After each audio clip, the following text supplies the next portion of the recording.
Hey, ClevelandMoto podcast number 451. It's a whole new year. Light them up, boys. All right, part 2 of the podcast.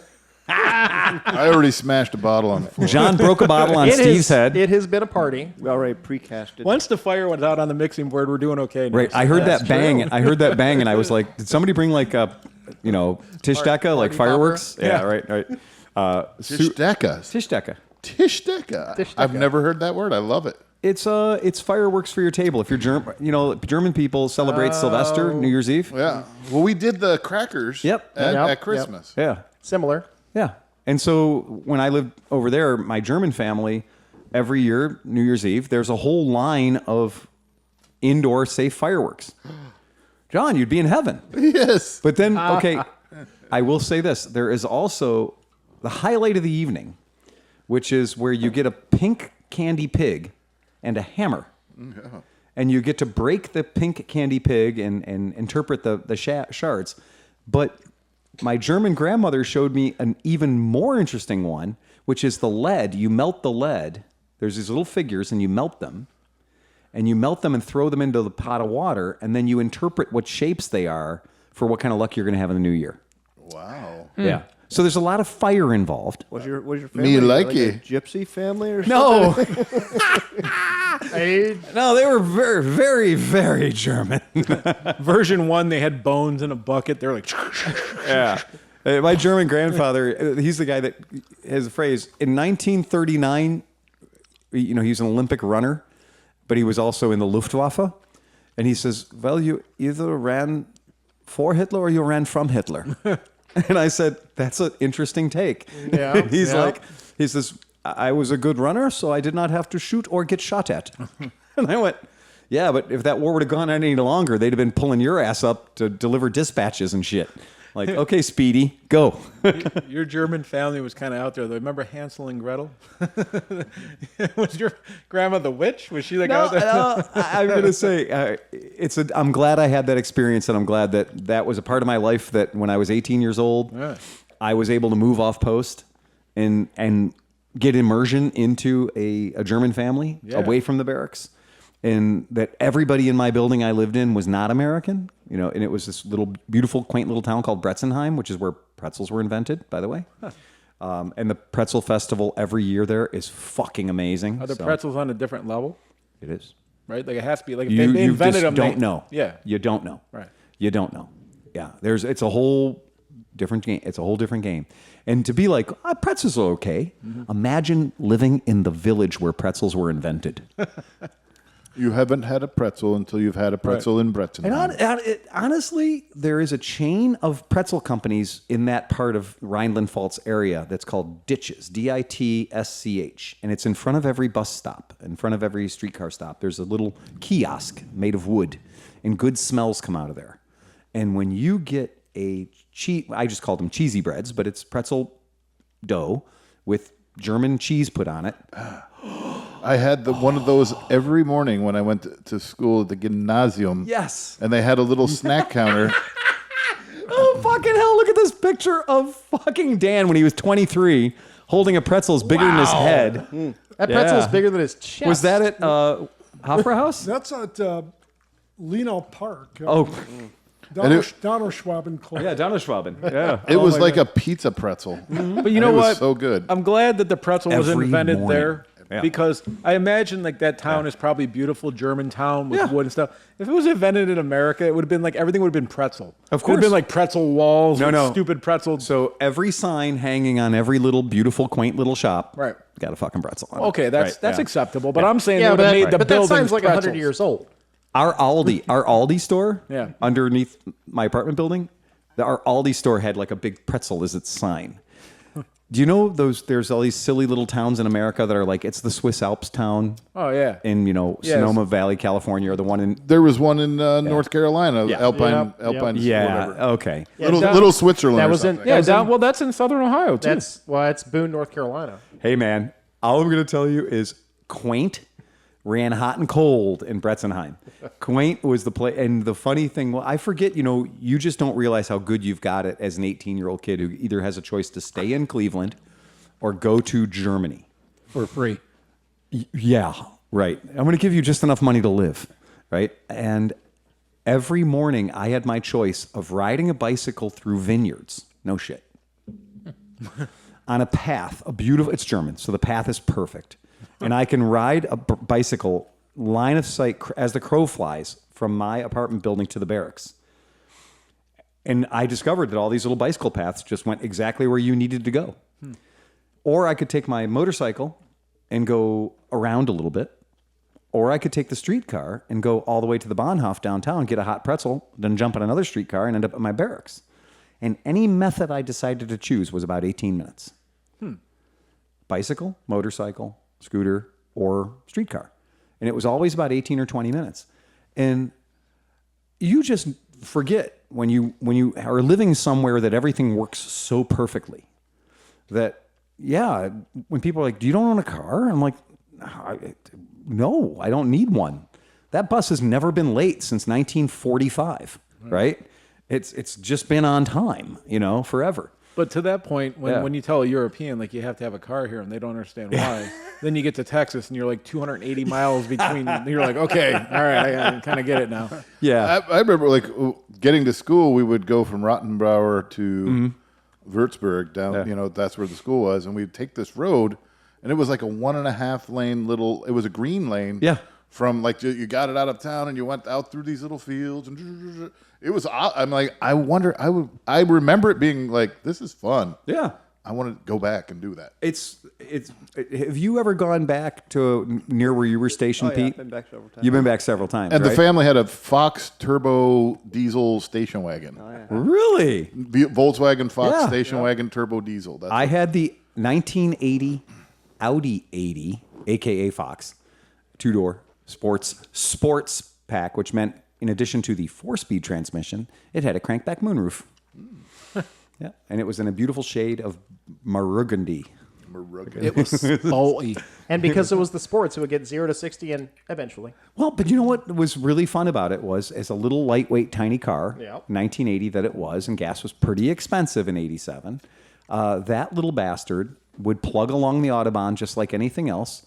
And you just knew that if you were going to be in the left lane, you were only going to be in the left lane to get around that one truck and then get your ass back to the right again. That's funny. For a month in 1987, we Yeah. were probably in Germany. Oh, together. there's no doubt. I was there too. You were there too. So There you all go. of us in the 80s, and if we had Alex from West Virginia here, he was there. But he was Formerly wearing a slightly different uniform than us. Formerly of West Virginia. He was on the other side of the Fulda Gap. Nice. So he was a Russian tanker. Wow. Nice. Not an East German tanker. He was a straight up Russian Oh, yeah. tanker. And I forget that when I'm talking to him Yeah. because he's such a weirdo. But That's probably what it says about you too. I know. I know. Saying, you're not. You're not. But we have to admit that it was a different kind of service. Cold War military was a very different kind of service, and that being at the tail end of it and going to sandy places, right, and becoming the military threat of harm from America if you don't do the things we want you to do with our oil. I mean, your oil. That military changed a lot. Our military changed quite a bit. And all the things that we did to keep ourselves busy in the 80s became less important really quickly in the early 90s. And when I think about how much time I used to spend shining shoes, like shining boots, like spit polishing and stuff, and like the money I spent buying starch for my own fucking uniforms that are meant to not be, the United States soldier's uniform is designed to break up the outline of the soldier. And yet we're going back to the barracks and spraying them with Niagara spray starch and ironing that shit for a perfect fucking crease because you do not show up on guard duty with your shit looking like you polished it with a box of rocks, right? You're MP, right? No, I was the infantry. Infantry, right? Yeah. So you know that idea of buffing floors. Oh, yeah. It's like, okay, so the floors you buffed, did you buy the wax for those floors? I'm going to say we did. Johnson's Paste Wax. Yeah, in a can. Yeah. Why in the fucking shit of the world would the PX, which is the place where the basic Army soldiers can go buy the sustenance items that they need to give themselves a little bit of luxury in their life, batteries for your Walkman, etc., why would the PX sell 4-pound cans of Johnson's floor wax and towels that you were only going to sacrifice under the buffer? Look at the floor. You could see a 6-foot deep. Every shine in every military installation was a 6-foot deep shine. If the sergeant major couldn't read his rank insignia, you're fucked. Now, you want to, I'll tell you how to stop a military. That's a handsome man right there. Look at that. Oh, yeah, look at that.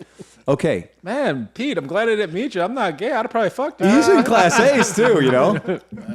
You'd probably still fuck him. Well, maybe. Yeah. Do you want to know how to slow down high-speed, low-drag soldiers? Increase prevention. The floor's just been buffed.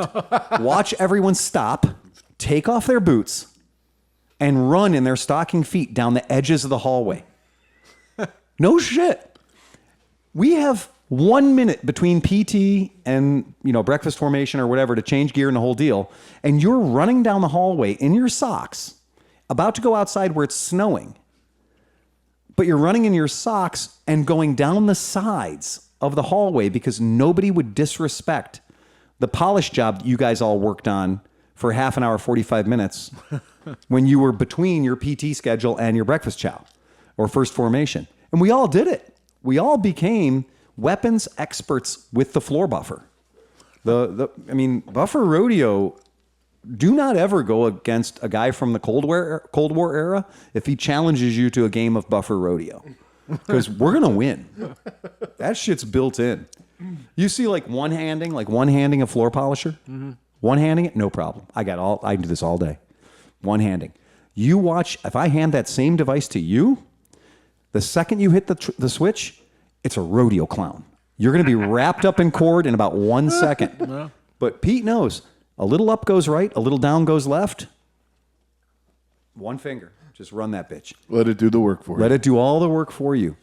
But yeah, lighting a can of wax on fire that you built a special wire hanger to hold the can so it didn't burn your hand, lighting it on fire, capping it out, and then pouring the wax in the hallway so that men that are wearing boots for a living and climbing on sharp, pointy shit can have a floor that looks like water as far as you can see. Then the bitch of it is I found out in the building that we were in Germany that our United States military in 1969 had spent the money to put in a lifelong, never going to fail, no wax floor. We were waxing a no wax floor. Oh, I'm sure. And I was paying for the wax out of my paycheck. I mean, didn't you strip it every once in a while and take it back down to the floor and rebuild it back up? I mean, come on, were you fucking around or what? We dumped gallons of alcohol on the floor and lit it on fire. Didn't you? We would have the sergeant would go down and sprinkle like 6 cans of Comet on it. Yep. And then throw a bucket of water on it. You had to mop it and strip Yep. it until there none of that chalky residue Yeah. remained. Then you started polishing it again. Yeah. This was what you did in the Cold War Army to keep us from competitively drinking and killing each other. They had to have something to keep us busy because our equipment could only get so clean. And when we do inspection layouts, we would put brake fluid on the outside of the tanks to make them shiny. It's a military vehicle. That's covered in chemical-resistant coating. They spent like 2 years developing the color to hide in the fucking desert or wherever you were. You're fucking hit with brake. And now you're sliming it. And we with- are literally putting CLP, brake fluid, brake clean. We've figured out the viscosity of what you could slather on a tank to make it look shiny for about 2 days to get through command inspection. Yep. Slathering your tank. You got to slather it. Dude, the military was the dumbest place. You would get issued 2 bags of gear, and you'd be like, I'm never touching any of this shit. I'm going to keep this stuff for 3 years so I can turn it in perfectly, because turning in your gear to get out of the military, change duty stations, is one of the most stressful things you're ever going to go through. Because a guy's going to look at your shit that you turn in and go, it's still dirty, go clean it. No, it's got a little hole in it, go fix it. You got to DX that. Every piece of gear that you turn in, I swear to God, they want it back better than they gave it to you. Meanwhile, you're supposed to use it for 3 years. But if you go down to your supply sergeant and be like, look, I broke this. Can you get another one? No. Go to clothing and sales and go buy one. Well, but I thought my gear was free. What's this look like? Cintas? Yeah, it was fucking ridiculous. So people that have been in the military, the people that were in the military during that Cold War period, you'll never find a better custodian in your life. If you want to say, like, who's the best fighter in the room, who's the best, whatever, I can guarantee custodial work, I got you all. I will paint the bottom of a rock in case someday somebody picks that rock up. God forbid somebody. And I went around a whole parade field one time painting the bottom of rocks after I had a drinking accident. But I did that. I got to do that for 30 days. And it taught me a lot about cleaning. So, yeah, it's a fun thing. Anybody on their Christmas vacation or their Christmas break, did anybody get a motorcycle-related gift? Other than the ones that were distributed here at the podcast, of course. Chris, what'd you get? Well, Mrs. Smith spoke to Uncle Pete. Uh-huh. And for the monkey, I got a rear rack and Nice. and a set of rear shocks. Oh, sweet. That's two very good things for the monkey. Damn, that's cool. Which shocks did you end up getting? Pete? The ones from Man in the Box. Man in the Box, yeah. They're I don't know. They're house brand, I guess. They get really good reviews. They do get And excellent They're reviews. made for a more stout person, such as I'm glad you said that. because a standard monkey shock is probably rated for a guy that weighs 105. maybe 160, maybe 170. Let's give it the benefit. Not for an American. Not for an American, not for a middle-aged 6'3" guy. No, not at all. Yeah, so Mandatory. yeah, so I'm gonna see how Chris's work out, and then Right. I'm probably gonna replace the shocks on mine. I'd really like to put the Olins on mine, but I don't really want to pay $600 or $800. So you're rocking the former Grumpy Sewer guy, or he is? I am. You are. Yeah. But his had a rack on the back, didn't it? Well, it was cracked. It cracked. and it was under recall. Oh, Okay. so I was able to take it back to Maybe that was the Pam cause. down at Sills Tischdecke. and got $200 back on that. Whoa. And Nice. Then, turned around and that one that she got from, is that also Man in the Box? Yep. I The think it rack? was Yeah. like I think she Oh, that's paid like cool. $80 for it or something like that, right? No, I think it was more than that. More than that? But I don't know. But Well, either way, it was cracked, and Pam was nice enough to take it back, and That top case that was on that bike was just rattling around all the time. I hope you did something about we that. did. Yeah, it needed yeah. I think we left it there, right? You left it in my garage is where you left it. Oh, did I? So for people who are interested, if you have a monkey or if you have a hunter cub or you have a super cub, the Man in the Box shocks, their website's really easy. It's MNNTHBX. And Man in the Box without all the vowels. without all the vowels. Exactly. That's $120 for a pair of Shockolas. Exactly, yep. And they are, you can get them in chrome or you can get them in black. And Oscar had put the, Amazon special Chinese YSS or whatever on the Trail 110 because I couldn't ride the Trail 110 out of a fucking driveway. It bottomed out every single time. He put those on, and I would say that those are perfect for an Oscar-sized person. Then I went out and rode it. I'm not an Oscar-sized person. I was bottoming those out as well. You've been Oscar-sized. I have been Oscar-sized. So Thanks, Dad. the Man in the Box shocks are a really good alternative to the $249 Honda line, or what we used to call Honda line, upgraded shocks that they have that I have on my Super Cub. And then Yoshimura has like a $400 or $500 set as well. I think that the Oleans might be the most expensive, unless Fox or somebody does one. Yeah, your Yeah. top line shocks are going to be top line price. Yeah, absolutely. But it is amazing what a good shock can do for a for bike, though, man. It's It's crazy. shocking. It's shocking. Also, You were on beware, the puns tonight, man. beware of a lot of your. I'm the Punisher. There you go. Christ. Of toilets.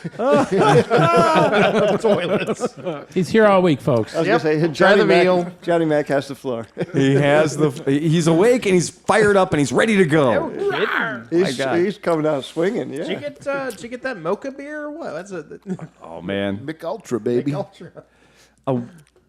Anybody else get any motorcycle related Christmas prezzies?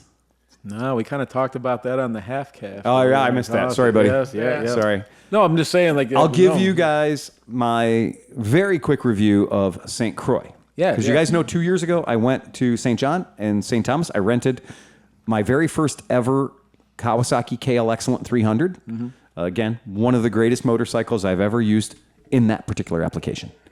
For bombing around a shit road, tiny place that gets hit by too many hurricanes with very steep hills in the middle of it.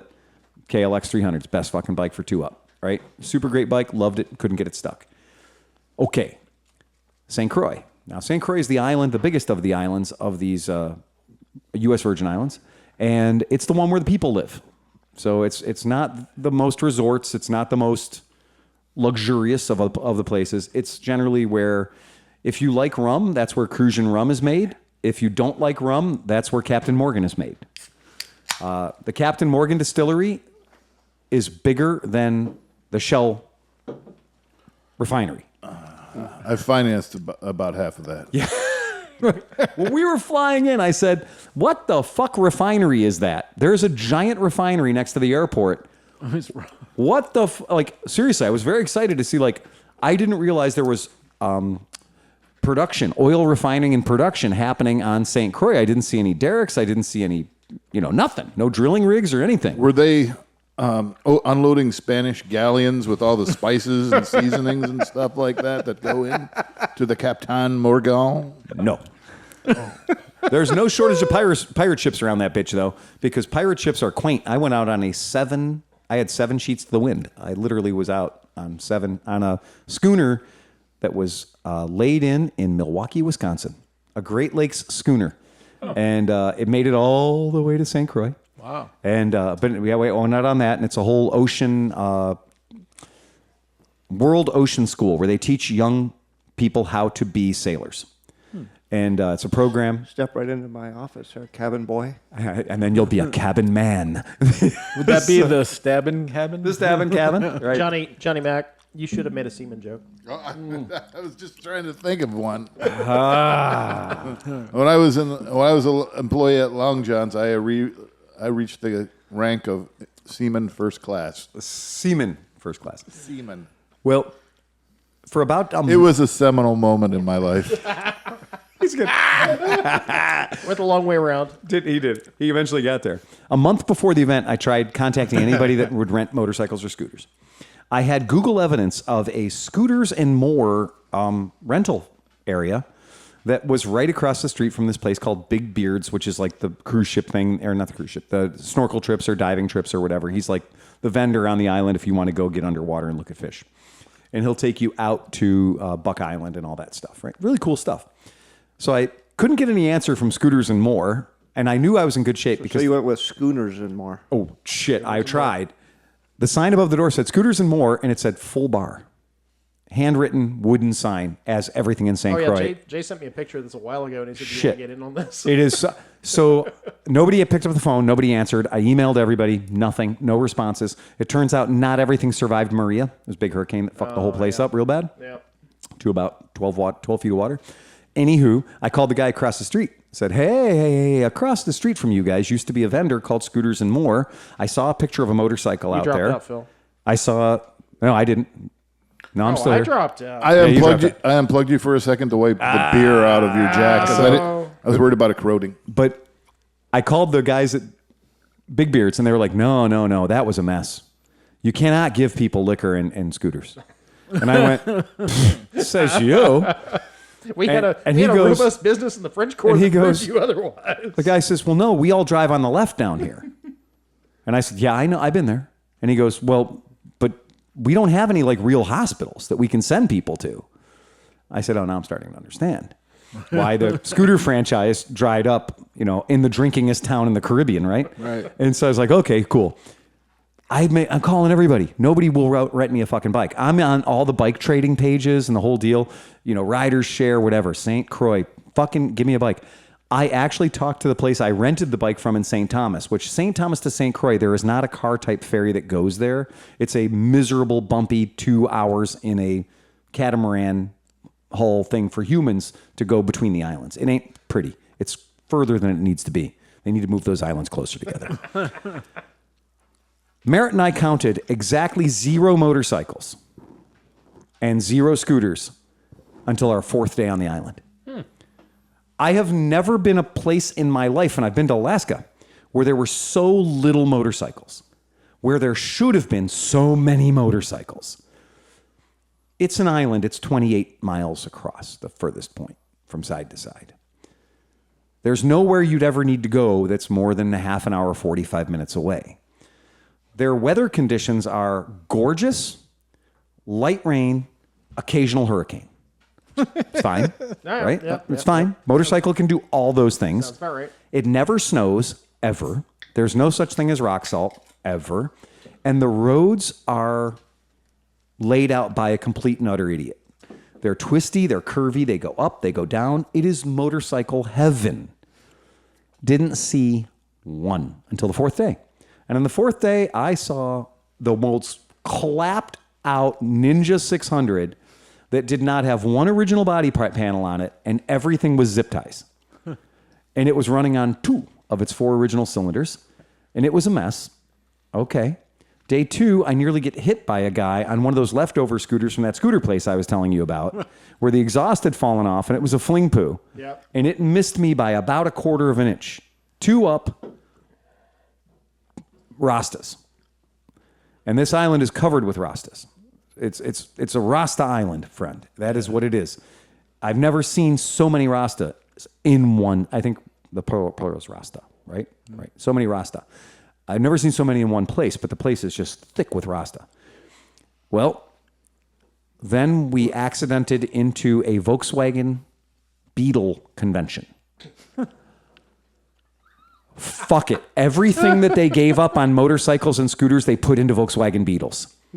If you want to see a 66 Volkswagen Beetle slam to the ground, overriders, crankback moonroof, you want to see a 59 split window, you'll get sick of looking at them. Oh, I heard Manx dune buggies are really hard to find. Fuck you. Go to St. Croix. There's 100 of them. So they're from the 50s or Go figure. Yeah, right. Oh no, they probably import them. The art that goes into these cars is epic. Turbo goes into, turbo goes out, right? Everything's brilliant. The amount of work in these things, everything that I used to be into when I was a kid in air-cooled cars and VWs and shit, has all just gotten better. And these things are slammed and tubbed and fancy. And it's the coolest thing. I shot a little video of it, threw it up on my stuff. There were about 100 cars, which would be a hell of a good Volkswagen turnout here, let alone on an island that's 26, 28 miles across. Yeah, that's crazy. It's amazing. And everybody's cars were perfect. I mean, just beautiful workmanship. The craftsmanship's out of control. And if you're into old Volkswagens, you'll know that like the coolest thing you can have is a split window. Oh, somebody is selling split window kits down there. Oh, yeah. Because everything's got splits. Well, I heard a while, like years ago. Yeah. It was uncool to have the split window. course it was. So they cut them all out and made them single windows. Hey. Well, in one of the VW forums I was reading a couple years ago, some dude found the shop wherever it was that was cutting them out. Yeah. And had a pile of these Take 'em fucking all, baby. things in the back. So they've been refinishing them and selling them to people. And you can tell a lot of guys are knocking out kits. But my crazy thing was I noticed that we didn't see a curved windshield.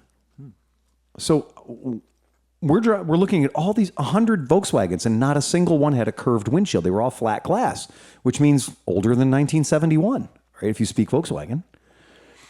And so I talked to one of these Alta Cockers, these guys that was down there, and I was like, hey, I noticed the only Volkswagen I saw with a curved windshield was the Type 2. Everything else was flat windshield. And he goes, yeah, we didn't get them, they didn't import them here after that. And I said, so every car that I'm looking at down here has been down here since like 62? Yeah. We had a thriving dealership on the island, and we sold a shit ton out of Volkswagens. Wow. Well, hello. Meanwhile, the Honda dealership that looked like it was a big car dealership, like a functioning dealership, it got fucked in Maria, and nobody said, it's been 7 years, we should fix that. Oh, wow. There's a lot of things on St. Croix that are like, it's been 7 years. We'll get around to it. A lot of the public buildings have signs on them that say, this FEMA, U.S. Department of whatever project has been budgeted for $2.3 million, and it is forecasted to be completed on time and on budget in June of 2018. Right. And the sign's still up. Wow. And I told Merritt, I was like, somebody painted that sign. So the sign has been updated, or whatever, 2020. But at least they didn't like cross it off Right, and and just add dates to it. Totally. Yeah. So it is a funny place to be. It's a very strange place to be, but I'm stuck driving around in a Nissan Versa, right? When I wanted nothing more than to be on a two-wheeled vehicle. There's the only thing I wanted was to be on a two-wheeled vehicle, and I could not make that happen. Now, podcast listeners will all chime in and say, but you could have contacted my Uncle Fuckknuckle, and you could have rented a Hayabusa from him or whatever, because he rents his Hayabusa out every weekend. One of the boat captains I talked to said he had a Honda CBR XX Blackbird when he moved there. And I said, how? Because there's not a road on the whole fucking island that doesn't have a big hole in the middle of it. Yeah. And sometimes they strategically place them because there aren't any speed limit signs on the island anywhere anyway. There's like 4 traffic lights. But I said, how did you even own that motorcycle? He goes, well, I'd take it out and I would ride it from one end of the island to the other end of the island on the highway. And I went, okay, so like most islands, there's a highway that only the locals use, and it runs right up the back of the island. It's probably cool, and it's great. I've found the highway like that on St. Thomas, and different islands I've been on. I went on that highway. It is not great. It is not a great place to run out your CBR XX. And in fact, if you're going 60 on that fucking highway, slow down, because it's just complete. You are on a stupid little island when you're at St. Croix. You're on a very interesting place where we figured out that wealthy people could spend some money, and the Dutch had left. And so the Dutch were gone, and when the Dutch left, we got it. Whatever we bought it for. All the streets still have the little Dutch placards like you'd think you're in fucking Holland. They're all quaint, adorable, and everything else. But it is just... It's Rasta. When did the Dutch leave? When did we? I think we bought that in like 1930 or something. I should know because I took all the tours. But So the signs are still up then? Yes. All of the the buildings and the courtyards and everything are Dutch construction circa like 1830, and it's beautiful. It's gorgeous. There ain't a right angle in the whole fucking place. Every stair you walk up, you think you're loaded because you're like, oh, stair starts this way and ends that way. The fort there never fired a shot. So the Dutch built that fort to protect, its massive investment in slaves, and sugarcane, in that order. And they built a fortress there, and nobody ever attacked it. Nobody ever went after it. So they took all the cannons, and they used the cannons as parking bollards. So when you're traveling around Christiansted and Frederiksted, you'll see all these giant, legitimate 1800s, 1700s cannons off of galleons and shit that are just buried balls deep. So you can bounce off them with your rental cars. And they're all painted like red and white and fun colors. But now you can see why every car in that neighborhood has like a fucked up set of bumpers, because the cannons don't yield. Yeah, right. Yeah, that stuff's heavy duty. It's a fun place. So if you get a chance, it's only a 3-hour flight or 2-hour flight from Miami. Muzzle up, muzzle down. Muzzle down, thank you. Yeah, because you don't want them to fill up with water. They'll fill up with trash. Turn them into a planter. Right, yeah, these are all muzzle down, and they're hundreds and hundreds of them just used as... I can only imagine how many cannons were on that island when you think about like the whole like Barbary Coast pirate thing and like that area. As militaries moved in, Spanish, Dutch, American, I have a feeling a lot of piracy went in and didn't leave. I have a feeling that a lot of piracy went there to be out firepowered. And I think that governments such as the Spanish, the Dutch, and the Americans all kind of went, oh, that's ours now. We claim that on behalf of our government. It's an interesting place to be. It's really fun. If you like to drink... Remember that Crucian rum is made there, and forget that Captain Morgan is made there, because you don't want to drink that shit. But it's pretty cool. Excuse me? Oh, man. Yeah, you can tell. Their signature drink, St. Thomas and St. John, signature drink, painkiller, same as the British Virgin Islands, Soggy Dollar Bar. But there's another one called the Bushwhacker, which is mostly chocolate. It's like chocolate, Kahlua. It's just diabetes in a cup. But the one that my favorite We example. know what kind of bush that was. Oh, it's so bad. The Santa Cruzians have got their own. The Santa Cruzians have got what's called Cruzian Confusion. And that's because they make Cruzian rum in 75 different flavors. It's like the old Paramount Distillery thing in Cleveland. There's just way too many flavors of this fucking stuff. And so they just have a rail of it. And you're like, oh, I want a Cruzian Confusion. And they're just like, yeah, okay, whatever. And that's what you get. And I never had the same one twice. Never. Not once ever. That's confusing. It is. You're never going to get the same one. But thanks to Dan, I got to introduce them to what Stroh is. Because, as we know on our podcast, we are no strangers to Stroh Austrian rum that hangs around with you for a while. If you like butterscotch, you're going to get to know it real well.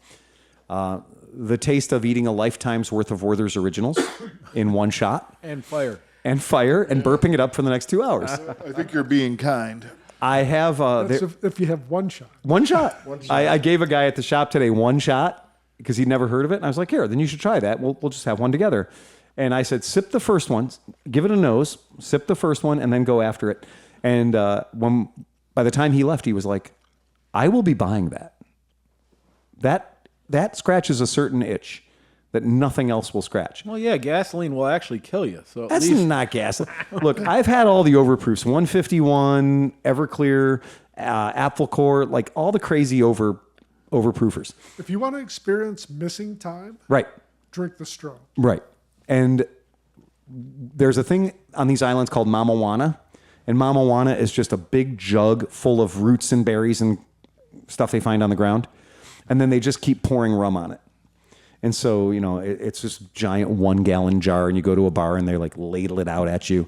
And if they like you, oh, you have mamajuana, the whole deal. And you drink it and you're like, okay, it's rum, spiced. Yeah, it's all spiced as shit.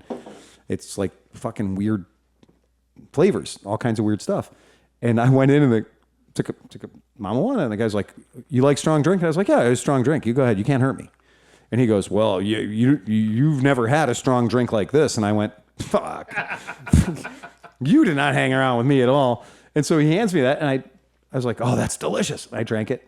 And he goes, really? And I went, it's fucking great. That's good. You should bottle that. You should sell that. We do. And I said, good. That's a good thing. I said, it's not quite as good as Stroh.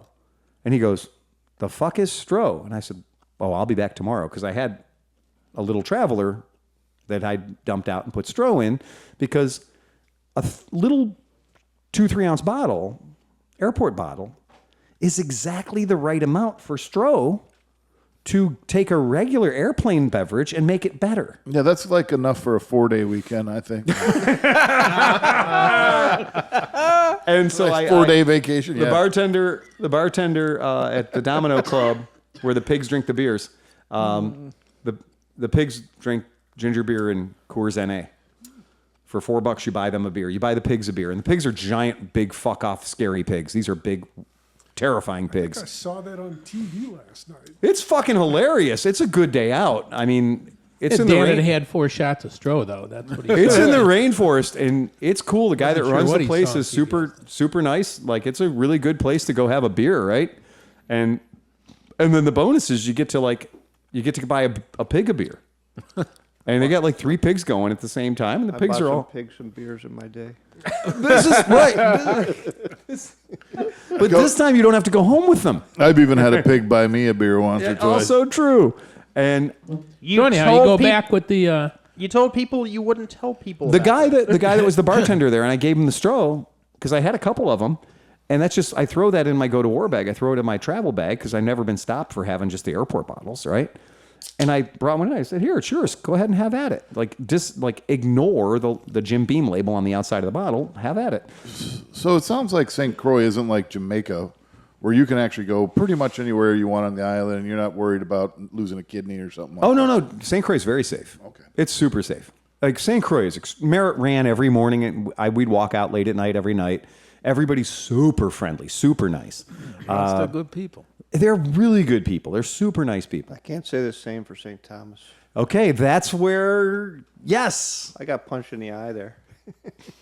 Wait a How second. did you get How punched did you in the get eye? punched in the eye at St. Thomas? I was sitting in a traffic jam. You know how there's taxis in the back of a pickup truck? Or They there's call like- them chicken taxis. Oh, so I'm sitting in the back of this pickup truck. Yeah, it's a buck. You get on, you get off. Leaning against the tailgate with my arm on the side rail of the truck, like Yeah. the back corner on the passenger side. Yeah.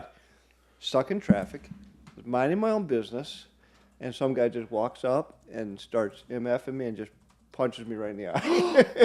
What? Was it a case of mistaken identity? Nope. This guy was like crazy street guy, whatever. I jump out of the truck and we're getting ready to go, right?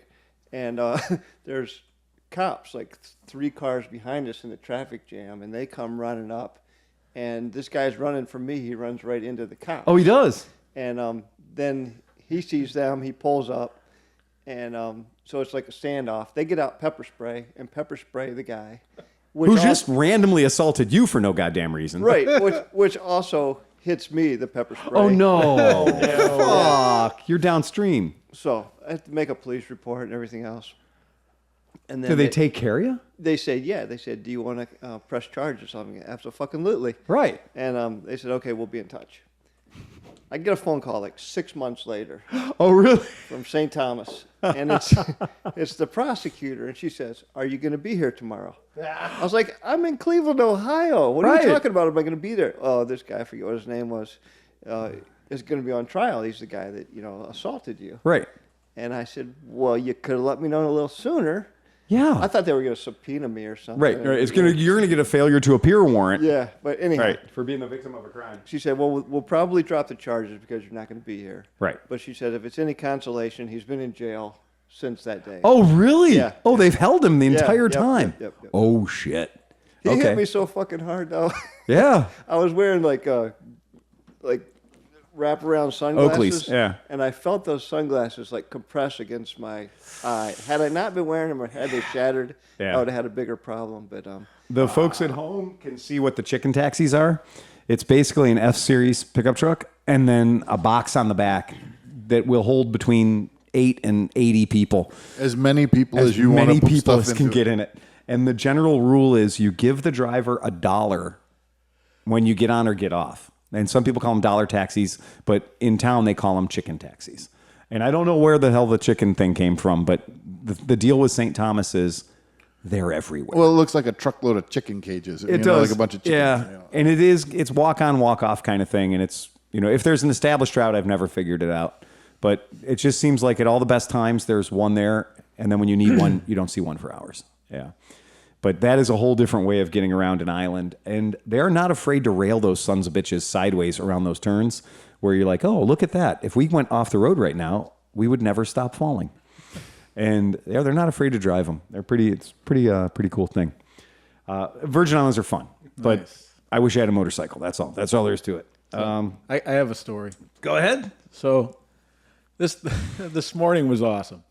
Not really, but awesome. Well, So as I've said a few times on the podcast, when I have to go into work, I have this 2-lane road I have to go on that's 60 miles an hour or whatever, but there's always some asshole doing 50 next to somebody else blocking the lane. So this morning I come and there's 2 semis and they're just blocking for I don't even know how long, but I had to be at a shoot at 8:30. I had to be there because we're going to start shooting right at 8:30. And I left early and everything, and these dudes are fucking me. They're going so slow, it's killing me. I'm like, I'm going to be late.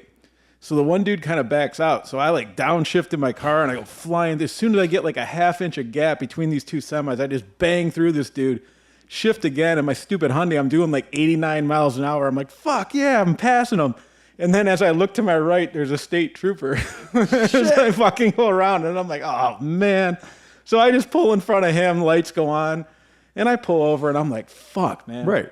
All right. So I pull over. and it's a state trooper. It's a state So trooper. that means And he's you're getting a ticket. And he's in he's in an SUV. Right. It's not even a car. No, that's they- why I didn't even notice it, He probably normally would only pull over semi trucks, but he actually said that later. Yeah. So anyway, so I'm sitting there and he's behind me and I can tell he's running the stuff, right? Yeah. So I'm doing the get my license out. Right. And then I have an insurance company where all my cards are on my phone. I got an app, So I pull out my phone and I'm digging up my insurance and I'm sitting there. And he's still taking a long time. And so I'm an idiot. Right. So as I'm sitting there, I'm like, I should pull up the Cops theme. Yes. I'm like, this seems like a good time. And this might go over really well. Right.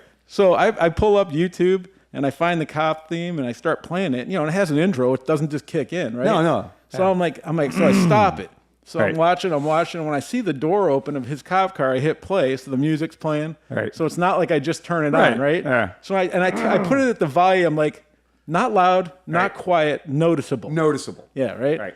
So I'm expecting him to come to my side because I'm an idiot and I forget that they come to the other side. So Yeah. I'm looking this way, which kind of probably made this all better. Yeah, because they want to disorient you a little Yeah, bit. so I'm looking this way and I hear a tap on the glass on the right. And as I hit the button and the fucking window goes down, it goes, bad boys, what you gonna do? And fucking the cop, he kind of takes back a second. Because he could see, mind you, I'm being cool. I have my license and like thing like this, right? Yeah. So, you know, so he takes a back second, he comes back, like he rears back, leaves Right. the window, comes back and goes, is that the theme from Cops? I go, oh, wow, yeah, I guess it is. Imagine that. The timing on that is impeccable. He goes, all right, well played. He goes, I'll be right back. So he takes my license and goes back to the car. So now Right. I'm sitting there. I let the song play out because Yeah, I'm you got to committed. now, I'm right? committed at Oh, this yeah. point, right? But he takes long enough that the song Right. ends, you know, whatever. Yeah. So he comes back. He goes, okay, that was pretty good. He goes, you made my day. He goes, I'm taking off the 89 and a 60. I'm taking off the reckless operation. Whoa. But I'm going to stick you with the no turn signal. And I said, sir, I will take that. I'll take that no I will turn And signal. I said, you know, I'll take I said, that 0 I've been point getting a violation. little loose with my right foot on the way to work, and I might have needed this reminder. So Right. thank you very much for your service, sir. hey, Phil, what kind of a deal was that? That's a sore dick deal. Yeah. You can't beat it. But see, sometimes you got to go yeah. for it, man. And You it do have worked to go out. for it. Because Yeah. that ticket would have sucked Oh yeah. really Yeah. badly. Yeah, that's a 89 Yeah. and a 60. Yeah. That's 29 over. That's not good. That's when they bump it to, instead of $2 per mile an hour, it jumps to $3 per mile an hour, $4 per mile an And hour. it was a first-hand witness of me like clearing a semi by 1.2 inch. Not exactly. and if you wanted to be a dick and stick you with a reckless op, Yeah, no, totally. that's all the yeah. points. No, I'll show you the ticket. It's Yeah. in the it has like It's in the notes. It's in the notes. It's in the notes. Thank you. Yes. Yeah, it's in the was notes. warned for. Well, yep, I get it. Yeah. Yep. Yeah. He's a look, we all here in the state of Ohio, we all have a good fun with our law enforcement folks, right? Right. But the one person you just don't fuck with is a trooper. No. But you know what? That was the first one that it was ever cool. Mm-hmm. From the moment before, like even before he realized the cop thing, Right. he had a smile on his face. Yep.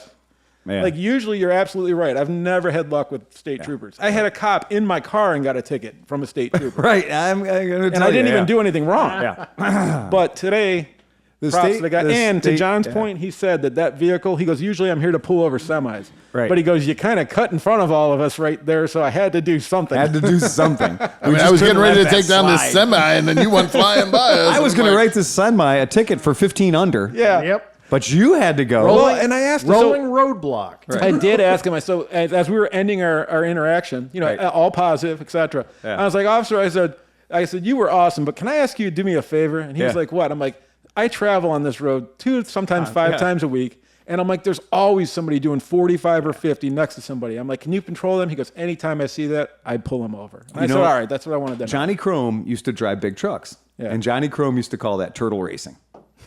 Yep. I was like, that's a great term for Well, it. as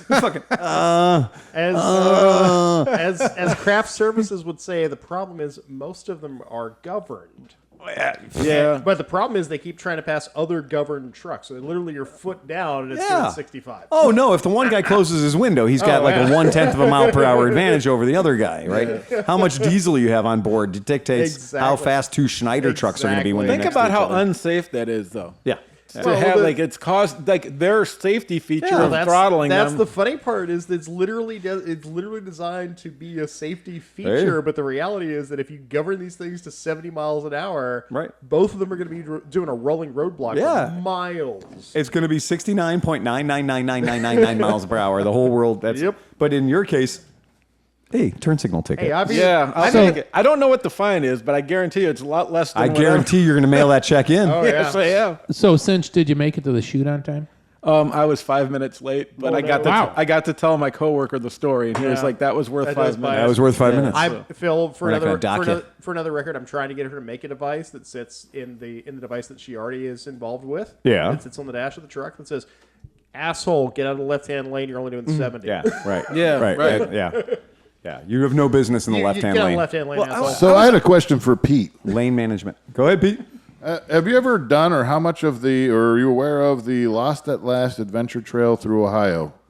I am aware of it. That's the Great Ohio Adventure Trail. Lost at Last, I believe, is the website that hosts it. But it leaves from the upper, say the northeast part of the Maysville, state. Georgetown. That's the southernmost part of it, right? What's the city right here? It's like Maysville, Kentucky. Ripley. Right, Ripley and But Maysville. I heard it's pretty gnarly though. It's not like big. I heard it's not fun on big bikes. Really? Like it's a WR250 kind of thing. At least down in mid Ohio, like central Ohio and stuff, it gets pretty gnarly. Well, I'm looking. The southern part looks really fun, and if you're zoomed out, even the northern part looks squiggly until you start zooming in, and then you realize it falls prey to northern grid, to where it looks like a squiggle when you're zoomed out, but then when you zoom in, it's like a bunch of 90 degrees. But You're is just it on. roads or is it dirt? It's a little of both. Oh, It's 1,100 miles from the northeast part of the state to the southwest part of the state. Because I was looking at this and I'm like, well, what if you got up on a Saturday morning and you went and you jumped out and you rode out to like Streetsboro and you jumped on it, then I could take it like all the way up to my house. And it ends in Conneaut, Yep. where I have a house. see, well, wow. my So that buddy, could be kind of a fun thing. I thought maybe like, my buddy Mike, that was on the podcast a couple of times, and kind of an adventure rider dude. He took when he had his FJ09 or FZ09, whatever he had, FZ06. He slapped kind of mediocre tires on it. And he was going down. They started following that. He got to a point where, and he loves this shit, but it was like 60-degree angle on gravel up through dirt. Where he was like, I had the wrong tires, and I was like 1% over what I needed to make it up the hill, and I was by myself, and it got pretty gnarly. Yeah. well, I don't want to mince words. I'm kind of determined to utilize Pete a little bit this summer, or Yeah, once I'm the in. weather gets better. I'm good. And, Yeah. and maybe upfit either, I could either bring my KLR back from Conneaut to here, or most likely I'd like to really maybe new tires on the Versys, like TKC 80s or something like that, and make that more of an adventure bike that could handle kind of stuff like that.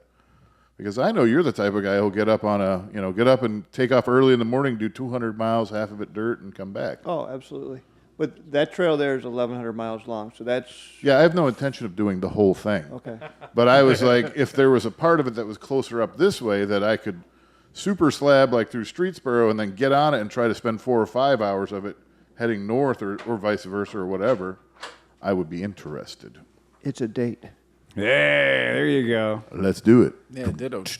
That sounds fun. That sounds very fun. Yeah, more of that. And the fact that, it's all right here. As the weather gets better, we will have more on the scene. Because I've also been scoping out some stuff out at Conneaut, and then we went to the one covered bridge area, and looked to be miles of like quadrunner trails that crossed over the Conneaut River and just went along the river and stuff like that. And I'm like, I could easily come out here with my KLR and just dip off the road. And I didn't. I'm sure I would worry about like trail cams and stuff like that. And Well, you can stay on unmaintained county roads without going on private property and still. well, this was like there was a covered bridge, and you get off there and you go down to the creek, Conneaut Creek, and then looks like somebody has well worn in quadrunner trails all up and down this side, and then you look over across. People have gone across. There's a trail. Like I'll just explore a little bit of that, and it didn't look too bad. I'd be a little bit worried about that if you're on private property because Right, you don't know where it leads you to. Correct. But I would suppose like if it really hugs the creek and you go until you see a house or something, then turn around, come back. Was my plan. Or a no trespassing sign. If I see a sign, yes. No, I mean that's legit. No trespassing sign, or you get to a locked gate or something that says private property. It's like you don't go into there. See, I trust your judgment in these things. You have a lot of experience at it. No, we're just bad at judgment. I have a very much a lack of judgment. Yeah. Yeah, that's what I was trying to get to. So if you do want to do that, did you know that there's a trick with your KLR 650? So Dunlap's got these new Trail Max tires that people are really kind of liking. Yeah, both of my bikes should have different tires on them. Yeah, yeah. And people are using these Trail Maxes pretty rowdy. And for the longest time, the Shinko 705 was kind of the go-to for people wanting to take a bike that maybe wasn't meant to be an adventure bike and make it into an adventure bike because they came in all the right sizes. And they last long, and they're good They on do. the highways. I have those on my Africa Twin right now. Yep. And I think that's a good way to go with these. But there is a trick with the Versys that I picked up from one of our customers. And that is that on the front, you're running a 17-inch wheel, right? Right. So, but what you can do is you can put a 120 by 90 on there. So if you put a 120 by 90 on there, it becomes the same OD as a 19-inch tire. So it's a way to pick up the OD of a 19-inch wheel without buying a 19-inch wheel. Okay. And it's totally functional. You have to raise the front fender I was gonna a say, little bit. Yeah, the fenders. Yeah, don't have to yeah. be soft. So it's definitely an easy thing to do for picking up. Were you with me the one time we were jacking around? We were Yeah. doing a recon thing? You were on your Versys. I Yeah. was on the KLR. Right. And I went through this construction zone over by Metro West, right? So I'm over by Metro Hospital, and I just was like, oh, come on, what was that, 30 feet or 75 feet of dirt and gravel? Yeah, yeah. And I'm going to do a little urban adventure riding. Yeah, yeah. I figured out how small that front 17-inch wheel was within like 9 feet of gravel, sand, garbage. And you just were like, whatever. Yeah. 21-inch wheel, it's not even there. But I was like, real quickly, my front end came to a stop, and I had to use a maximum amount of rear end to get the front end unloaded to make it skip over the shitty stiff. I think this is a great idea for a tire you're going to buy anyway. Right. Yeah, that's a really cool thing. And that is available as a 705. So you can get that as a Shinko 705. And I happen to know a guy who's a dealer and get you a good price. Shinko is the brand that's rising quickly to the top of my selection of tires Mm-hmm. because of affordability and the type of tire that they are and what I would want. I mean, TKC 80s would be great, but Mm-hmm. I think that the Shinko has the 804 and 805 Yep. is kind of they what get I was good looking at mileage, for too. maybe the KLR for the Versys. The Shinkos you usually get about 2,500 more miles than Yeah, the I just, other ones, too. I absolutely will not put anything on either of those bikes that has a diagonal to it. No. I want only square blocks. I cannot, because if it's any kind of diagonal, it just spins you around as soon as you start getting off camber or you're climbing a hill. It just wants to turn you around and send you back down the hill or whatever. So A lot of the tires, the Trail Max, when Dunlop did their Trail Max, one of the biggest things that I thought was smart is rather than doing a big block design like a TKC 80 does, they do have a little bit of a left and right Aztec style, like Well, now that's the Trail Max Mission. The Mission, The you're exactly 50/50. right. Now they Yep. just came out very recently. I'm going to say within the last month. They came out with a new Trail Max. the Raid. Mission Raid, correct? Raid, right. Which is based on the Dunlop 908. was that the 908. one that has like bars, but Yep. they're like Yep. stepped? They're like Yep. stepped like this. Mm-hmm. There's like bars pull in the one up for middle, you so and you then can see bar, and then bar in a series. There you guys of them. go, right there. There's your Trail Max Raid. They're kind of sexy, right? They're kind of a sexy looking tire. Oh, that's the price for both? I like that. They Yeah. probably wouldn't be bad, but I'd Right. rather just have square fucking right. blocks. And I can also tell you I have a lot of experience running on TKC 80s that TKC 80s are extremely predictable on the street, very predictable on the street. They're pretty decent off road too, Yeah. but I just don't get mileage out of You them. don't. I've tried all the tires, man. Yeah. I've tried Shinkos, Yeah. Kendas. Yeah. I am okay with that though, because I'm probably not putting on 10,000 miles this summer. I'd be happy if I put 5,000 miles. I'd be happy if I put 3,000 miles. I eventually went to 2 sets of wheels. So I have one set of wheels with knobbies on it, and another set of wheels with Trail Max Missions on it, which Right. put me down a gravel road. They're fine on the highway, whatever. Yeah. But they get the Trail Max Missions get 8,000 to 10,000 miles on the rear and north of 10,000 miles Easy on the front, Yeah. which is great. If we ever end up in Conneaut, there are things. The one thing about Conneaut, cheap, super cheap, Yeah, like that. It's very affordable to live. And I know and you're eat getting and almost drink in none of you Conneaut. guys. Nobody's drinking anymore, but like Yeah. you can go to the Moose and Yeah. 2 beers and some chicken wings is Yeah. $12. Yeah, it's cheap living up there. Yeah. Really cheap living. I haven't installed a set of these Raids yet, No, they're brand new. I haven't. and we've done a bunch with the Missions. Here's a point of interest for you, Phil. Yeah, The Dunlop rep right. is named Phil Waters. I know. Okay. I've already talked to him. Felipe, Yeah. he Felipe calls himself Aguas. Felipe Yeah. Agua. yeah, Right. yeah. That's my Mexican name too. Yep, okay. And Felipe Aguas, and it was a funny thing because one of the customers brought it up and said, "Hey, I got to talk to you about Dunlop about tires." And I was like, "Yeah, we're a Dunlop Pro dealer at our shop." And he goes, "Yeah, you're my rep." And I went, "I don't think I'm your rep." And he goes, "No, it's Phil Waters." And I said, "Yeah, that's the other Phil Waters." So it is hilarious that there is another Phil Waters who is a Dunlop rep. Wow. All Yeah, right. it's There you really go. funny. And the first time we realized that was at a motorcycle show thing where I had, normally when I go to a motorcycle show, I got 7 badges. And I run across and I was like, "Did somebody give you one of my badges?" And he's like, "What are you talking about?" And he looked over and I have 7 Phil Waters badges around my neck. And he's like, "I am never going to wait for a badge in my life that you exist." And every time we go, the ladies are always trying to give me the badges for the Dunlop booth. And I'm like, I'll take it. I don't care. Right? Sure. Why not? And he's like, I know where it went. Yeah. No, now it's an absolute, you have 2 people with the exact same name and the exact same spelling in the same industry. Yeah. It's really funny.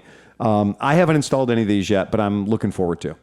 I think it looks like a really fun tire. I do too. It's classified as a 40-60. 40% Is that what they call on, it? 60% off. Okay.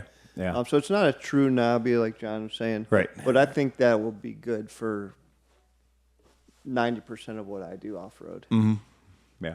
That's I've never cool. minded riding knobbies on the street. I don't know why. It's just stupid hillbilly me. Yeah, it's fine. I'm like, yes, I like knobbies. No, but if you put a lot of miles, they just get eaten. They get Exactly. destroyed. I don't want to change them in the middle of a trip. You drive to the West Coast, you Yeah. need a new tire before you can ride home. And a lot of guys that are dirt, I'm not dirt, doing dirt. that. I'm not doing that. There are tires now that are dirt, hard compound when you mount them one direction, and you mount them the other hard compound, and they're soft Yeah, compound. the Tractionator GPS. Right, It right. was, if you rode them the normal forwards, Right. they were like a 80-20. Yeah. And then if you did it Flipped the other them way, it around. was 50-50. Yeah. Whatever came on my KLR stock seemed to military be, one? It seemed like every other block Yeah. was hard. There was a hard block and Yeah. a soft block because after they wore down, every other block was like, it was like, toot, toot, toot, toot, toot. And when you would ride that bike, it was like, toot, toot, toot, toot, toot, toot. You could literally feel every other block. Now, sometimes that's the suspension setup that causes wear like that, Yeah. too. My suspension has never been set up, especially for me, No. because I know it's probably on the lightest preload on the rear, and I just womp it down. But I've kind of left it that way because I don't care. But that will, because I'm on the road and stuff, and so I was waiting for a technical, I left it that way because I had planned on it. He's like, well, I've left it that way because I don't it's on the street, and it's actually just nice to have the bike sagged out, and I can put my feet down and everything like Right. that. Yeah. The second I'm actually thinking about really riding it off road or something like that, I need to turn up the suspension so it can at least keep me. And even at its lowest setting, I rarely bottom it out. But it's just that my ride height is like, you know what I mean? Part of the You military. can see it in the video when one of the many times that I passed Cinch. once. That the ass end of the bike is kind of hunkered down. Many of the when all the changes they made to the Kawasaki KLR 650s to make them in from a civilian vehicle into a military vehicle, they put Dunlop D606s on it, right? And so a D606 has a lifespan that's pretty short. You want to run them while they're fresh and sticky and grippy and fun, because when they turn old, they become wood, for lack of a better term. John's tires were wood before he got the bike. Correct. Right. They were from 1999. 1999, exactly. You know, the bike had 700 or 800 miles No on it. miles at all on D606s. And the bike had only ever been ridden on tarmac for 600, 700 miles, tarmac and sand, in Iraq. And then you get it, and the tires were just, like the sides of the tires are just, it's just the most garbage thing in the world. And I was watching you ride it, and I was like waiting for one of those knobs to come off and blind me. It's like a knob, a 2-inch knob hits you in the chest at 70 miles an hour. Yeah. You're like, that's going to hurt. You know what's funny, though? Yeah. So when we went to the Blue Ridge a couple years ago Yeah. on all inappropriate bikes, and I took my SP250, Right. It had wood tires from I don't know 80, whatever. Whatever. Yeah, Yeah, right? right. So for the first day, I was petrified. I was sliding all over the place and Yeah. everything. As were your tires. But once Yeah. they wore through the wood, He was petrified. Yeah. This is a pun cast. But once you wore through the wood and you got to the soft, it wasn't normal soft. No, it was foam. Real soft. And then it was then I was hammered, dude. You found some soft Then it pulp was- in the middle. Yeah, dude, it was. I had 2 good days of tire running, And then that was it. And now all the things are like that. Now big. there's cheetah slicks. Yeah. That was fun. hilarious. When I think about the different bikes that I've had over the years and the way they were set up, and dirt bikes that I rode off road correctly, but then would try to ride them on the street incorrectly, savagely, and to my own detriment. I've never really had the luxury of having this bike has the perfect, this is the perfect bike and the perfect tire. This is the way things are going to hook up, and I'm going to be Chris Birch now. I've got it figured out. I'm going to go wheelie adventure bikes. So this is my new life. Every time I've ever done that, I've always been just instantly reeled in. The giant waiting hand of karma sees me oh, you're going to try to wheelie that 1200cc Moto Guzzi adventure bike. Yes, I am. I'm not going to do anything crazy, but I would like to lift the front wheel up over this little small twig. And that is invariably where everything in the world just doesn't work. The tire doesn't grip, the front end takes a dive, and something the size of a 2-inch sapling puts me on my ass because I just got everything wrong. Meanwhile, any other time I'm riding a fucking 125cc scooter and I can loft the front end over anything and be like, Well, because you could just almost pick it up. yeah, because I'm wearing. You don't need the power. Because I'm wearing flip flops and a goddamn tank top. But meanwhile, if I got all the right gear on and all the cool shit, and I've got a bike that I've spent a lot of time setting up, invariably it's always that whole yep, that twig over there. Yeah, but- That's going to be the one that gets you. But how many years have we spent wheeling 125 scooters? Yeah. And the entire point is to not spill your beer. I still feel more confident, mostly naked with a beer in my hand, going sideways around band camp in the grass and dirt and mud and blood and everything else. There's a huge on street tires. There's a huge different proponent that's not being addressed. Yeah. None of us here were ever handed I think everybody here has worked pretty hard for what they have done, right? Yeah. So it's really hard to go and throw an $18,000 motorcycle with the chance of fucking it up in the air and doing dumb shit to it. Right. I still, even the Africa Twin that I got, I didn't buy it new. Yeah. I got it at a really Right. good price, but I still have a hard time sometimes I'm going to chuck it up this fucking hill. How many and hope- times did you drop your 1200 BMW? Your The 1150, just a handful of times. Was that the GSA? Yeah, well, the 800's GSA also. Okay, The all right. 800's been on the ground considerably more times. Yeah, than that was the- going to be my question. Yeah, so, The 800 bounces off the ground rather frequently. Recently? But that's what I'm saying. Recently? There is a bit of a thing in most people's brains that So if when I you're on a go bigger riding with bike, you, it should shuts I you ride down. my Versys or my KLR the first time? Either one. I think either of those are. I don't do super hard. They're very close. I mean, it's honest. It's almost like, do you really need those two bikes in your life sometimes? But They don't go crazy. I rode with him and We- Dave, and it was fun. the guy I work with, he did a lot of motocross and stuff like that, but he's really been thinking about getting an adventure bike. So we've been having that conversation a lot. And he's been looking at the Versys 300. And he's like, man, that's a great little bike. It's crazy, and blah, blah, blah.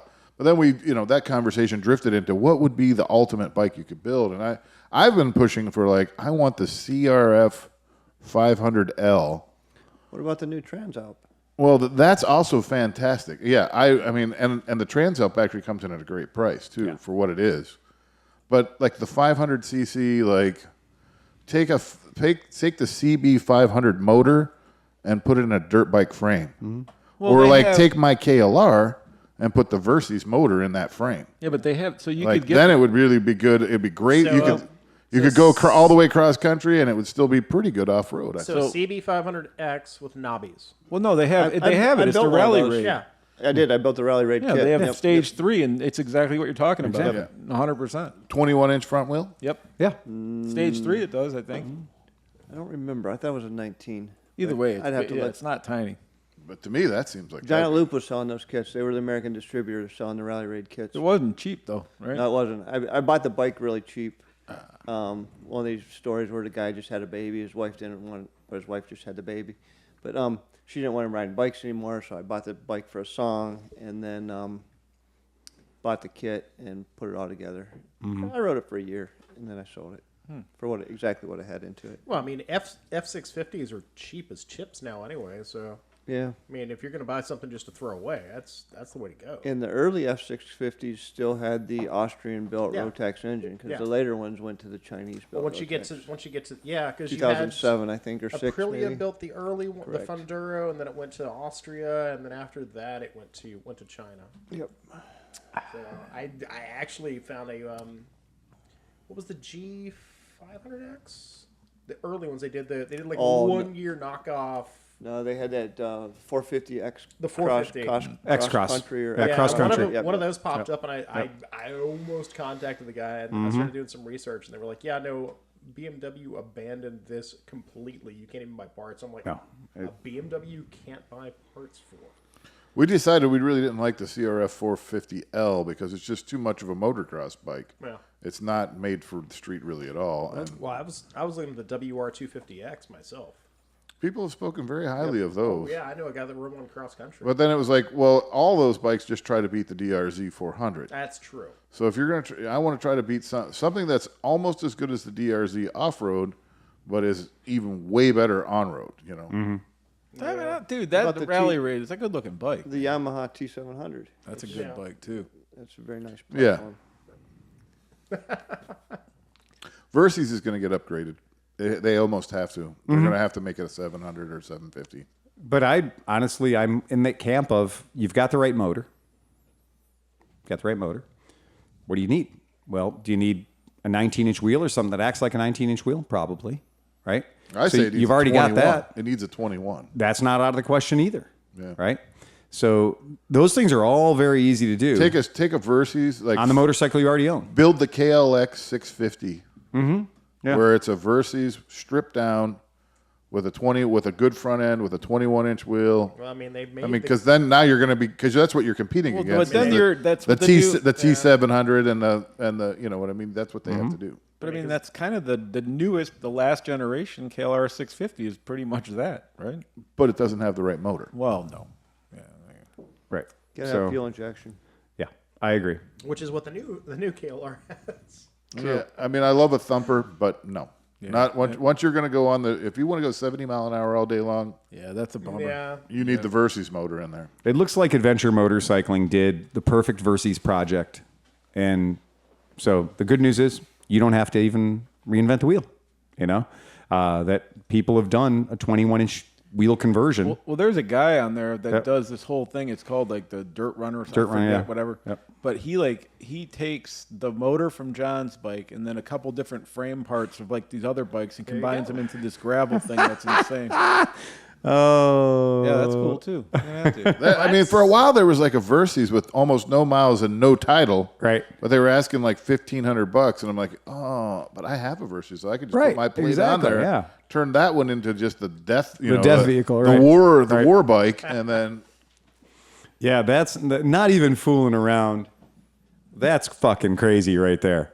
That super high travel, long suspension on the front, I mean, if big old you're- bash plate, Yeah. right? That is somebody that has said, we're going to put all of the air in the world under this Versys. Where did they put the exhaust on? I can't see the exhaust. I'm going to go ahead and pull another picture of it because I'm telling you, I do not know. We have a lot of forensic information that we Is need that to like look a at on this bike. DR650 front end?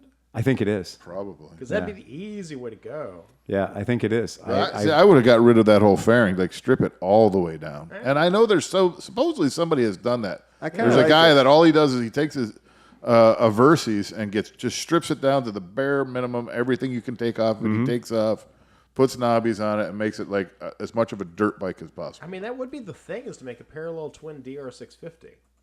Right. Or a parallel twin KLR 650. Yeah. And then there are other people that would argue that a DR650 and a KLR 650 are both pretty much fucking perfect the way they are. Yeah. That depends what you want to do. But if you're Right. not, but again, we're talking about doing on-road, off-road at the same time, and the DR and the KLR both are a little lacking in the top end. Let's not lie. You can ride them long distance. All I had to just do gonna be was slow down 10 miles per hour. Yeah. Correct.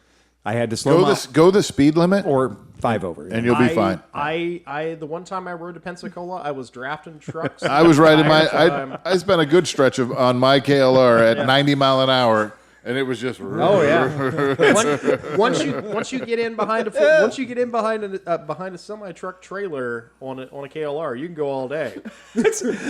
I think that on that trip I went. Oh God! I think I went from Jackson Hole, Wyoming, to Chicago at 80 miles an hour.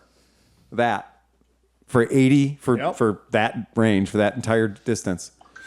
And then I thought, I think that I would like to do is change where I have everything. Because, when you're riding a motorcycle for a long period of time, your brain is wandering.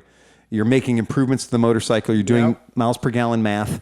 You're figuring out when I can stop, when I'm going to switch to reserve. Your brain is very active when you don't have other things to play with. And so you're riding this motorcycle, and I'm just doing that because, it was safe. It's what I'm doing.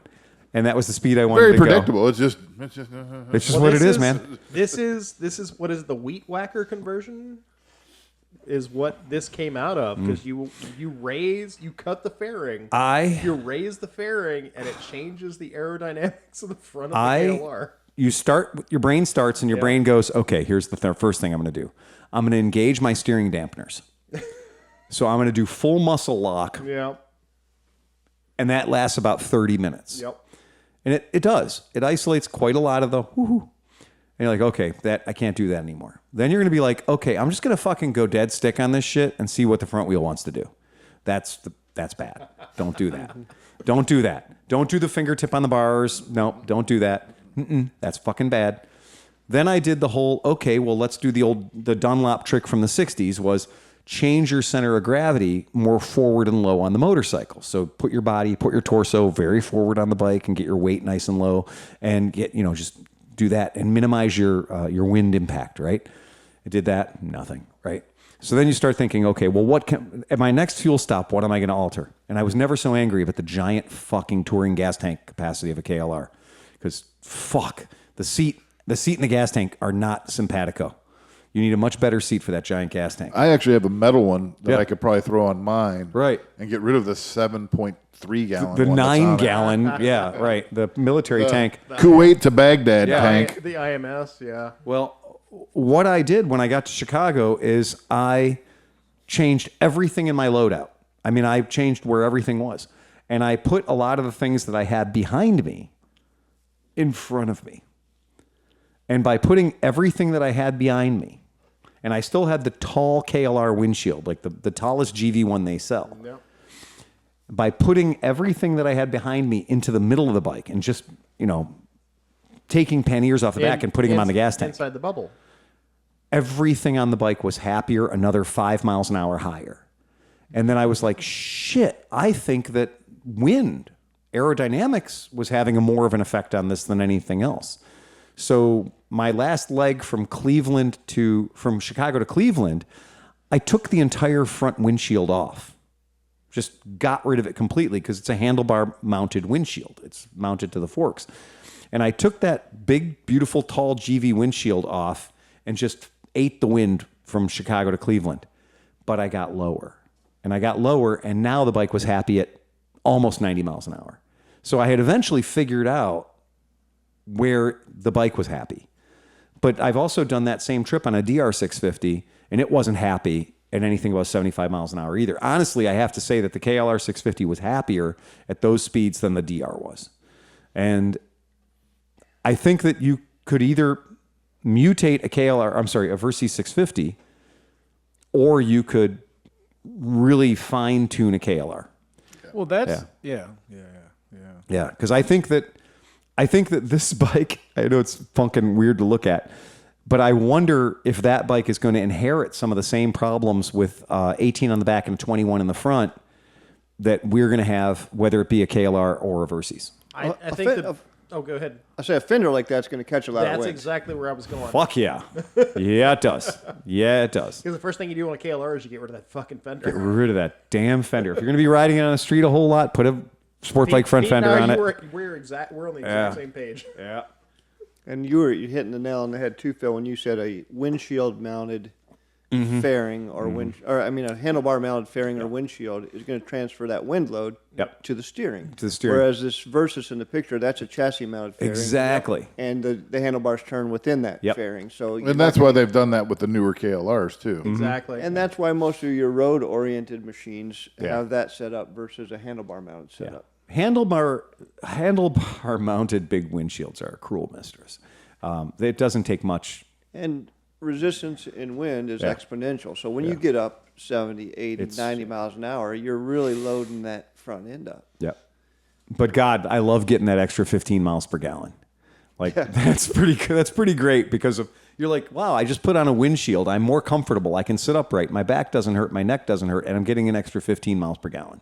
And generally there's a sweet spot where you figure out where you're not fighting the wind with the bike and you're getting decent mileage and you're in that pocket of clean air behind the windshield. When you get it right, it all Well, feels make good. no mistake. If I take my KLR and just drive 65, 70 mile an hour, it's very comfortable. And just do that and be happy, and you'll be fine. On the Alaska trip, going up on an Interceptor, totally wrong bike for the job.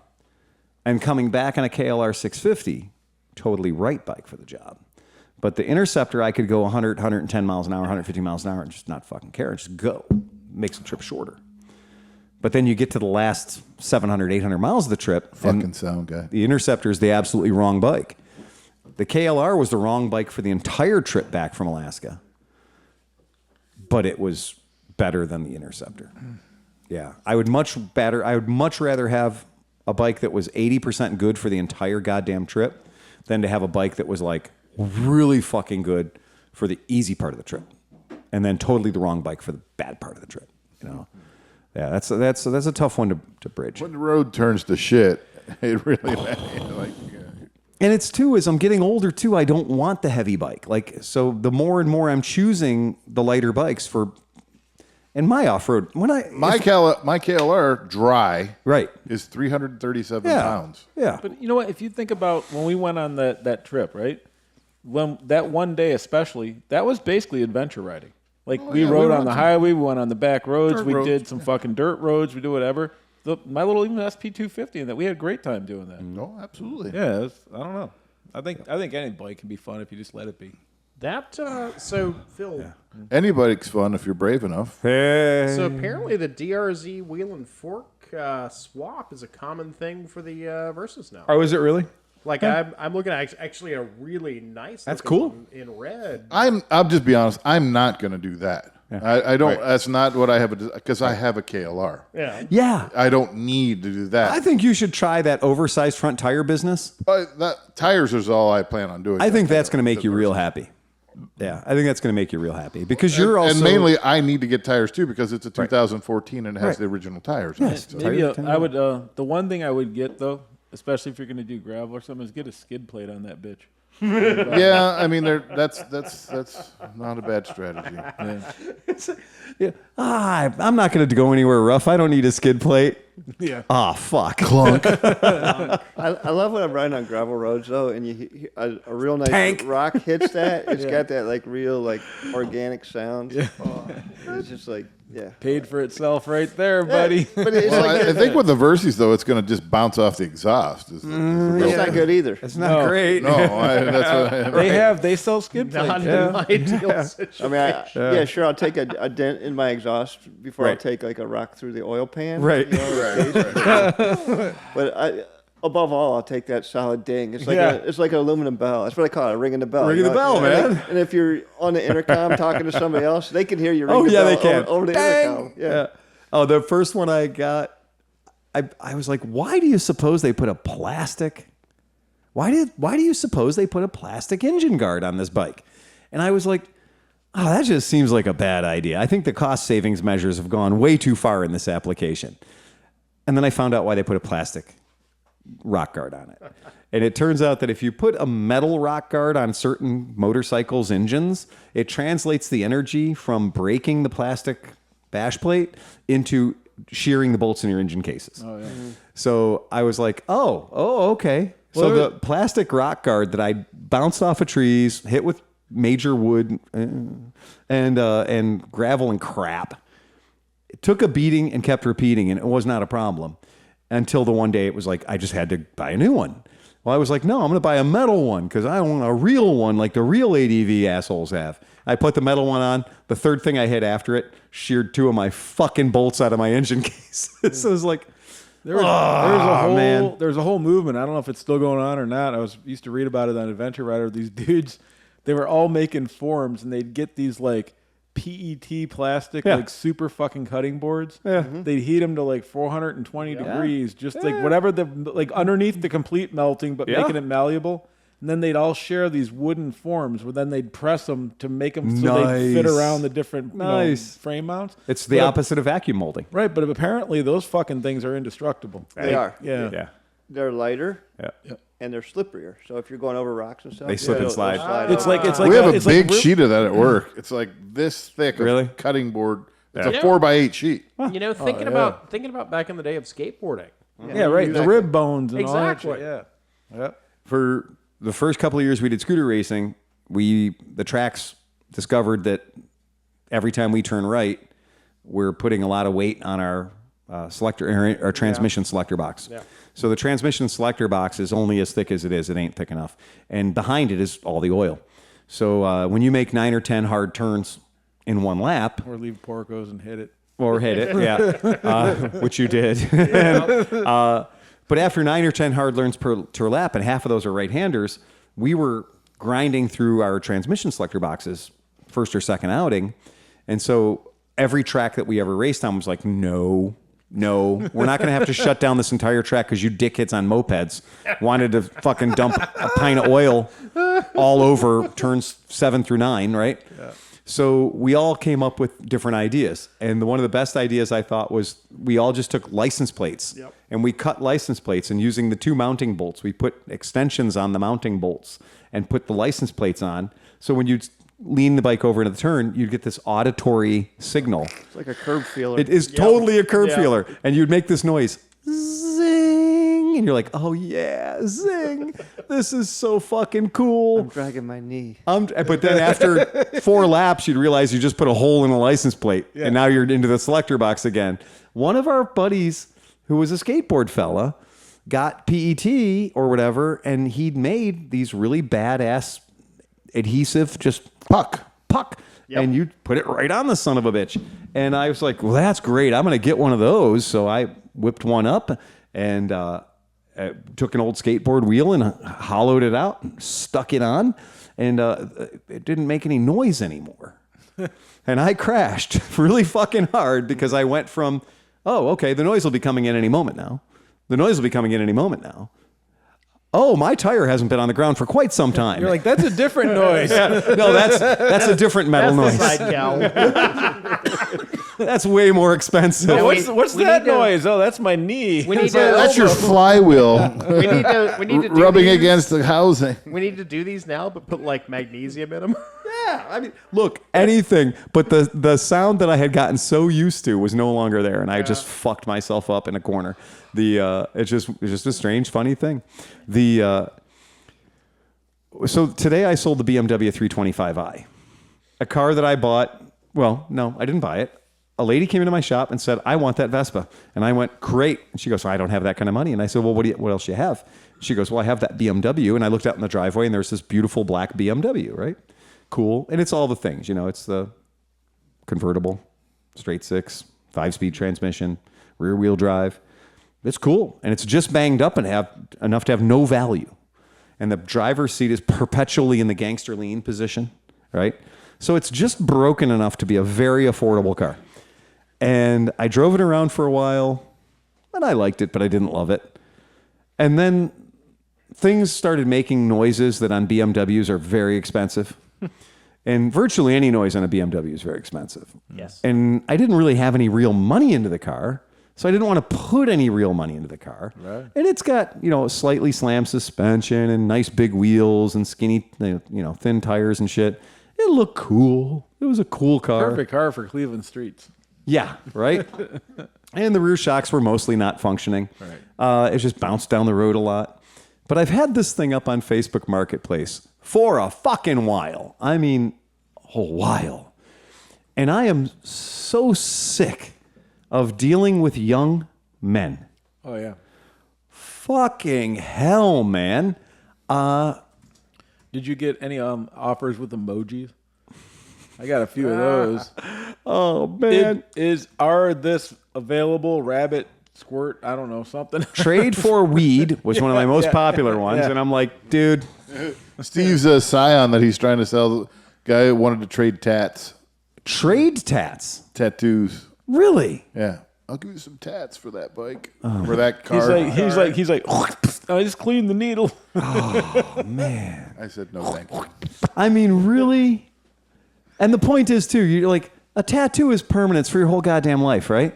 You don't want to get, when a guy's only bartering that he brings to the table, his only chattel is, I have a tattoo gun. Yeah. And I'm willing to fuck you up for the rest of your life. and- $800 worth of fuck you up. And un Yeah. needle.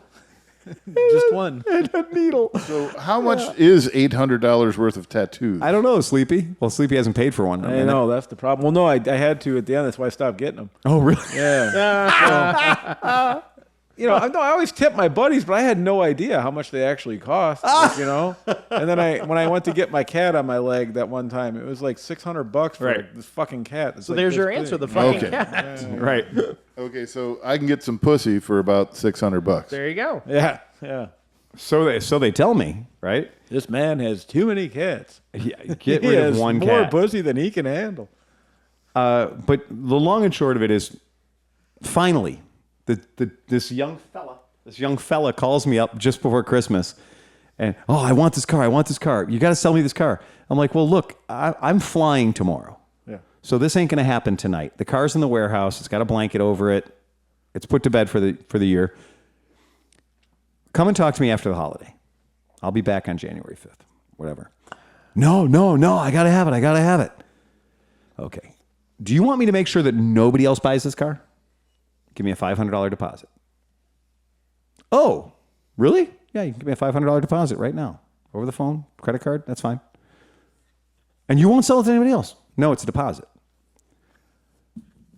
But listen to me carefully. For I shall Go to say Judge this. Judy and watch this episode. I will say this only once. You will never see that $500 again. So do not give me $500 unless you know you're buying this car. Not after the test ride, not after hostile negotiations. $500 means you are buying this car at this price. I will take your $500 and I will take the listing down, and that car is not available to anybody else except for you. I'll be there tomorrow with the money. Okay, cool. He didn't show up the next day. Go figure. Go figure. All right. I blow him off. He blew me off, right? Well, that's when you're now no longer here, right? I was that one day. That was the day I was getting ready to go. Okay. He says, I'm leaving Canton now. I'll be there in an hour with my money. I said, well, you have a problem because we closed the shop at 6. You're cutting it too tight. I'm going to be there. He wasn't there. Okay. So it took him 2 days later. He shows up at the shop and gives Renee a credit card for $500. Fine. She gives him a receipt. Life's good. On we go. I get back into town the other day, Wednesday. Kid calls me. Hey, when can we get together and get that car? Oh, I'm here. As soon as you bring the rest of your green dollars. Right. I'm ready. I'm ready. So weather's kind of shit. It is a convertible. It is black. It should never see the salt in its life. Do you want me driving this car from the warehouse back to my shop? And do you want to drive the car back to Canton in the salt and shit? Or would you rather have it for a while? Right? Oh, no. It's fine. So I go get car. Kid no show with money. Kid call. Hey, man. You got to give me my money back. What? Yeah, I'm not buying that car. I found a better car for less money. No. Yeah. I'm going to remind you about the 3 times you've stood me up. you're not getting your money back. I just made $500. No, you have to give me my money back. That was a deposit. Yes, it was. Let me tell you about Judge Milan. I'm going to send you over a link to the People's Court. Watch it. I'm the guy who wins. And he goes, well, I'm calling the cops. I said, thank you. You do that. Click. Renee's like, what the hell? And I went, he's going to call the cops. And I said, he'll call back in 20 minutes. 20 minutes later, he calls back. Okay, so what if you give me half my money back? I said, well, I was just waiting for the cops to show up. He goes, they said I got to take you to small claims court. I said, yeah, that's right. That sounds like sound legal advice. Sounds like the link I just sent you. Right. Dude. And I was like, check your email. Yeah. And I'm like, so you're going to go to the Better Business Bureau. You're going to go to the AG's office. You're going to go to the small claims court. And at small claims court, that's when People's Court is going to pick up. That's where they get their cases. Yeah. And if you're lucky, we'll go on People's Court. I'll keep my $500. I'll get another $750 for winning. And you'll get $500 for being on the show. It's like you got your money back. And everybody's happy. And if you have ever wanted to be on TV, you will be. No, you got to give me my money back. No, I don't. Well, I don't want the car. Cool. Great. I'll put it back up for sale. I said, that's cool. I can list it just as easily as I unlisted it. Yeah. That ain't the way to run a business. Oh, it absolutely is. I said, Says the guy who's right. And I was like, I money. mean, Phil, you've only been doing this for a week. So just look at it monetarily though. Mm-hmm. So initial call, talking to the kid, Right. not showing up 3 times, making Right. you wait.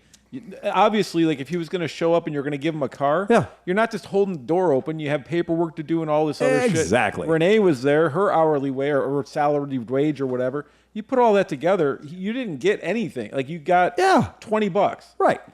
So, well, what the hell? And he goes, okay, well, how about this? How about you give me the car for $500 off? And I went, I haven't said to fuck your hat because it's been off season. But he likes to negotiate. you need to get some exquisitely fuckable headgear because you are not getting a nickel of this back. And the fact that you're trying to negotiate in a car you still haven't sat in yet. Okay, I'm going to come tomorrow. Great. He shows up today, this morning. The car is there. The car runs. The car's fine. Renee vacuumed it. It's beautiful. The kid shows up and he's like, well, we're going to go. I don't have the money on me. Okay, guys. Pro negotiator here. Don't open with I don't have the money on me. The kid at Mid-Ohio negotiated better than this guy. Do not open with I don't have the money on me. You will get nowhere. So I said, well, here's what we're going to do then. I'm going to show you the car. I'm going to answer any questions you have. And since you've stood me up 3-4 times and threatened to call the police on me, I will then give you until close of business today, 6 o'clock, to show back up with the cash. Well, I can't get you all the cash. I can get you a check for half of it. Nope. I said, that's how your 500 became my 500, is you not understanding the rules and playing by the rules. Well, the girl told me that I could get my deposit back. Ooh, don't do that. Don't do that. That woman who's been running this business for 20 goddamn years and is a trained professional does not need to put up with your monkey ass for 1 second. Your dumb shit, no skills having bullshit. How do you put it in reverse? What?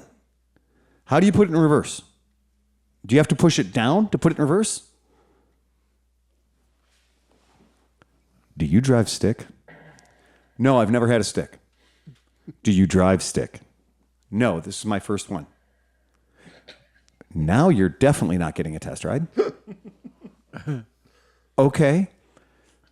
Well, no, I'm just going to start it up for me. I don't think I want to. Oh, no, please, just start it up. Nah, you fucked me over too many times. I can't believe you drove all the way from Canton to fuck me over again. But the car's here. a giant pain in my ass. Pulled it out of storage. The whole thing. You know what? Oh, I'm sorry, man. I'm sorry. Pop the hood. Oh man, all the fluids are perfect. Everything's right where it should be. Yeah, I showed up prepared to sell a car. One of us did. I mean, the engine's right there. I said, yeah, that's where all the things are. Well, you didn't put enough pictures in your ad. That was the problem. I know, right? Pull that up for the folks at home. Oh no! He obviously had no idea what he was getting into. There's also 2 videos. One of the car driving and another video of just the top going up and down. Right? There's oil in the oil pan. Right. There's Yeah. transmission Okay. fluid So here we are. Hey, look at the So windshield washer him and his fluids there. him and his buddy around back, and he goes, "Can you turn it on for me? I want to make sure it doesn't rattle on startup." Oh God. Oh, all right. Whatever. Hey man, you know you're in the bathroom, but stop talking on that. Whatever. Okay. And so they're back there, and I just went, "Oh fuck you guys!" They're standing right behind us, vroom, vroom, like rev limiter times 3, and I is that good enough for you there, Tiger? Oh yeah, it sounds really good. It sounds great. Yeah. Can I lay underneath it and look at it? You can do whatever you want. How about I drive over? Put your fucking head under the Right. rear tire while I'm sitting in it and see what the fuck happens. So he's pulling the carpet out of the trunk. Oh God. He's pulling the carpet out. I heard the shock mounts on these go bad all the time. He's looking at the front suspension mounts and everything, which, by the way, they're all right there. You can see all of them. Oh yeah. And also, any of you that have seen this car know that there ain't a fucking fleck or rust anywhere on this son of a bitch. It's got its occasional ding and dent, but it's never been rusty. Okay. All right. Can you take me out for a ride? Well, you're 500 into it. I suppose I can. And he goes, what? And I said, yeah, you're 500 into it. I can give you a ride. I thought you were going to say, I need another 500. I took this kid on the hero ride around the neighborhood. Oh, yeah, put him up on the freeway at 125 miles an hour. Told him, hold on, we're going to do a brake check, and I'll show you how it stops perfectly straight, ABS, whatever. And I'm like, so, and I said, are you ready? And he goes, yeah. And I just fucking stabbed it. And his face came this close to the windshield. Thank God for BMW pretensioners in the belts on the convertibles, because I heard it actually pretension. I've never heard a belt thing pretension before. It's kind of noisy, but it got him. And we circled by on the airport, came back up, brought it back, and his friend was still hanging out. You know, Mr. Dirty Pants was talking to Renee. And we go in, and he's like, and the guy's like, well, was the car good? And he goes, oh shit, that car's fucking great. Oh my God. And I was like, all right, so now that negotiating you were going to talk about. Yep. And he goes, yeah, okay. I said, no, you're not leaving again. We've done this already. He stays here. You go get money. And he went, what? And I went, yeah, you fucked me over too many times. Your buddy stays here. You go get the money. And he goes, well, I have to go to Canton. Oh God. For podcast listeners, that's 45 minutes to an hour away. Yeah, easily. And I said, then your buddy's going to be here for 2 fucking hours, right? And he goes, really? And I said, yeah. I said, you've dicked me over on this so many times. Your buddy stays here. So he left his friend as an additional deposit. He's collateral. Now, I don't know what I'm going to do with the young man. I have no idea what I'm going to do with a 19 to 20-year-old undermotivated teenage or young boy. He can clean things. He can clean things. So I told him, I'm like, so, we close at 6.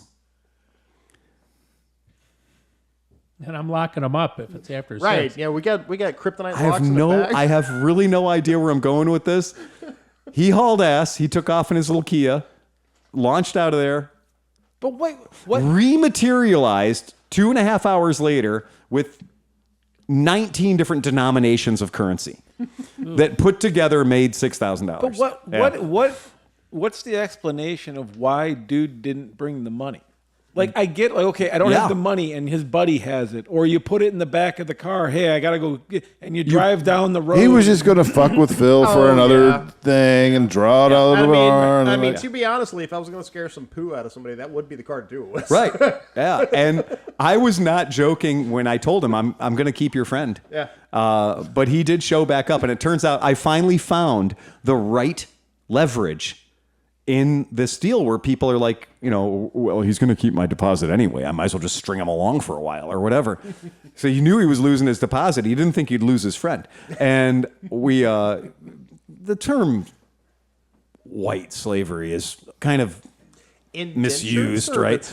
But he did come back, and he came back with the money, and we did all that stuff. And Renee was just like, Renee's out taping the temporary tag on the thing and the whole deal. They want to have a 17-point instruction on how to use the convertible top. And I'm like, dude, it is 26 degrees out, the convertible top. Who's going to drive it home? Well, he did, John. Here's the fun story. What? If we would have had cathedral or stadium seating, I would have invited you all over. Because you know that my driveway goes down a very steep apron. Yeah. Oh, yeah. Into cross traffic, which is now the heart of rush hour. It's unforgiving. And it is cross-traffic. vicious Oh, yes. cross traffic. Yeah. Oh, yes. And you're negotiating with Dunkin' Donuts where people will brake check from 70 miles an hour to get a fucking latte. Absolutely. And also score you in the summer. Yes. And he's never driven a stick. And he's never driven a stick. Fuck yeah. I have to fight with Does he have the concept of a stick at all? Like, So his friend is driving home the beat to shit P71 Crown Vic. wow. That is 80% bodywork there. The 20%'s long gone. Okay. He gets into this thing, starts it up. Great, no problem. I was expecting that. Goes to pull forward, stalls it within 3 feet. Not surprising to anybody. God, the he was Crown Vic? No. The buddy's in the Crown Vic. Oh, God, okay. God, you should have warned me. I would have moved my Honda. Stalls it twice more before he gets to the end of my He driveway. was pointed towards traffic. Crown Vic guy goes, I better block traffic or this guy's never getting out. So he 3/4 the Crown Vic into lanes 1 and 2. Dude, I see the exhaust coming out of the back of the BMW at extreme levels. And I'm like, Renee, this is going to be great. Yeah, because He's going to launch into Duncan. He launches it about 9 feet. Full brake checks it. Foot nowhere near the clutch. Stalls the car like full shutter, and I watch the wheels skid 1.5 feet. Hard locks it, and I'm like, now BMWs are tricky. So I don't know if you've ever owned a BMW car. The key works one time. Yeah.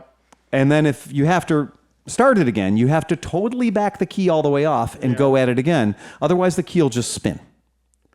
So the key gives you one start, and then if you need to hit it again, you have to back the key all the way off, like 180 degrees, and then you can go at it again. Most cars, you give it another quarter click, and you can click it 100 times. Not a BMW. One and done, and then reset the key, which the kid doesn't know about.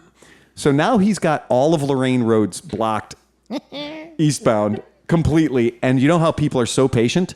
oh, yeah. I swear to God, I thought it was a horn test off.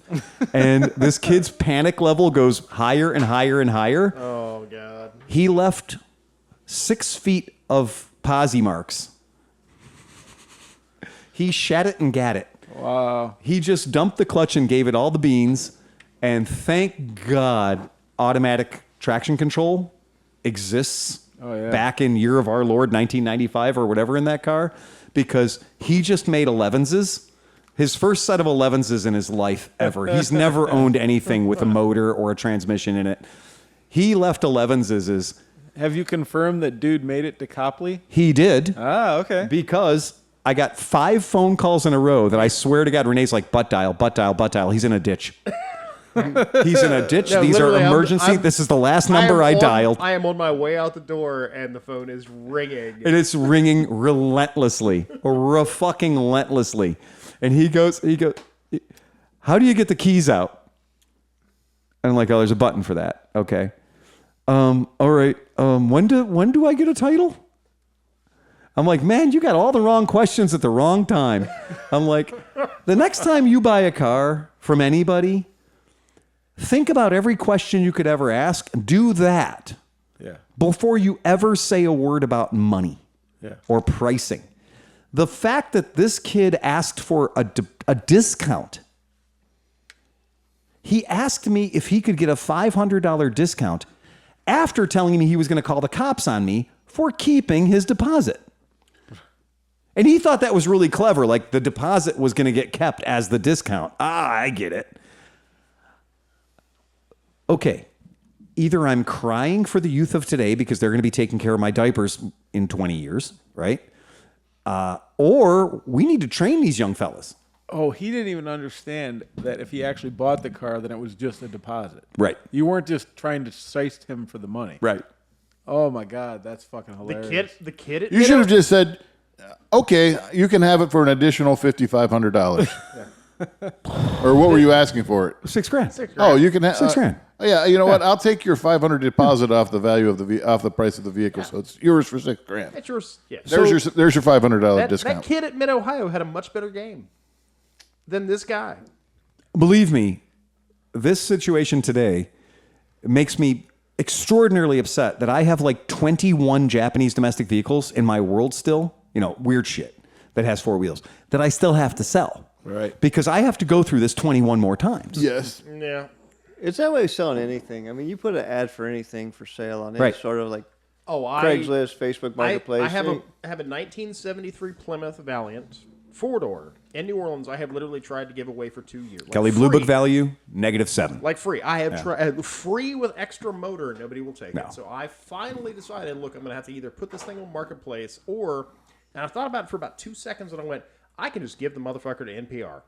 And I went, NPR it is. Oh, that's great. Because I am not, Harris and I have literally sat around and gone, I would rather set shit on fire. That is actually brilliant. Giving the vehicle away. Has anybody else donated a car to charity? Oh yeah. How did it work? Well, in the day, Right. you used to be able to kind of write your own receipt for what you Yeah. claim the vehicle was worth. Yeah. Now, Okay. you get whatever it sells for. You get the tax, They value told out me, of it. they literally messaged me back and they're like, look, we're going to send this thing straight to auction. I said, look, I don't care. Right. You can send it wherever the hell As you long want. as you send it out of my As driveway. long as it is no Yeah. longer in my warehouse in New Orleans, it's going to be demolished. Right.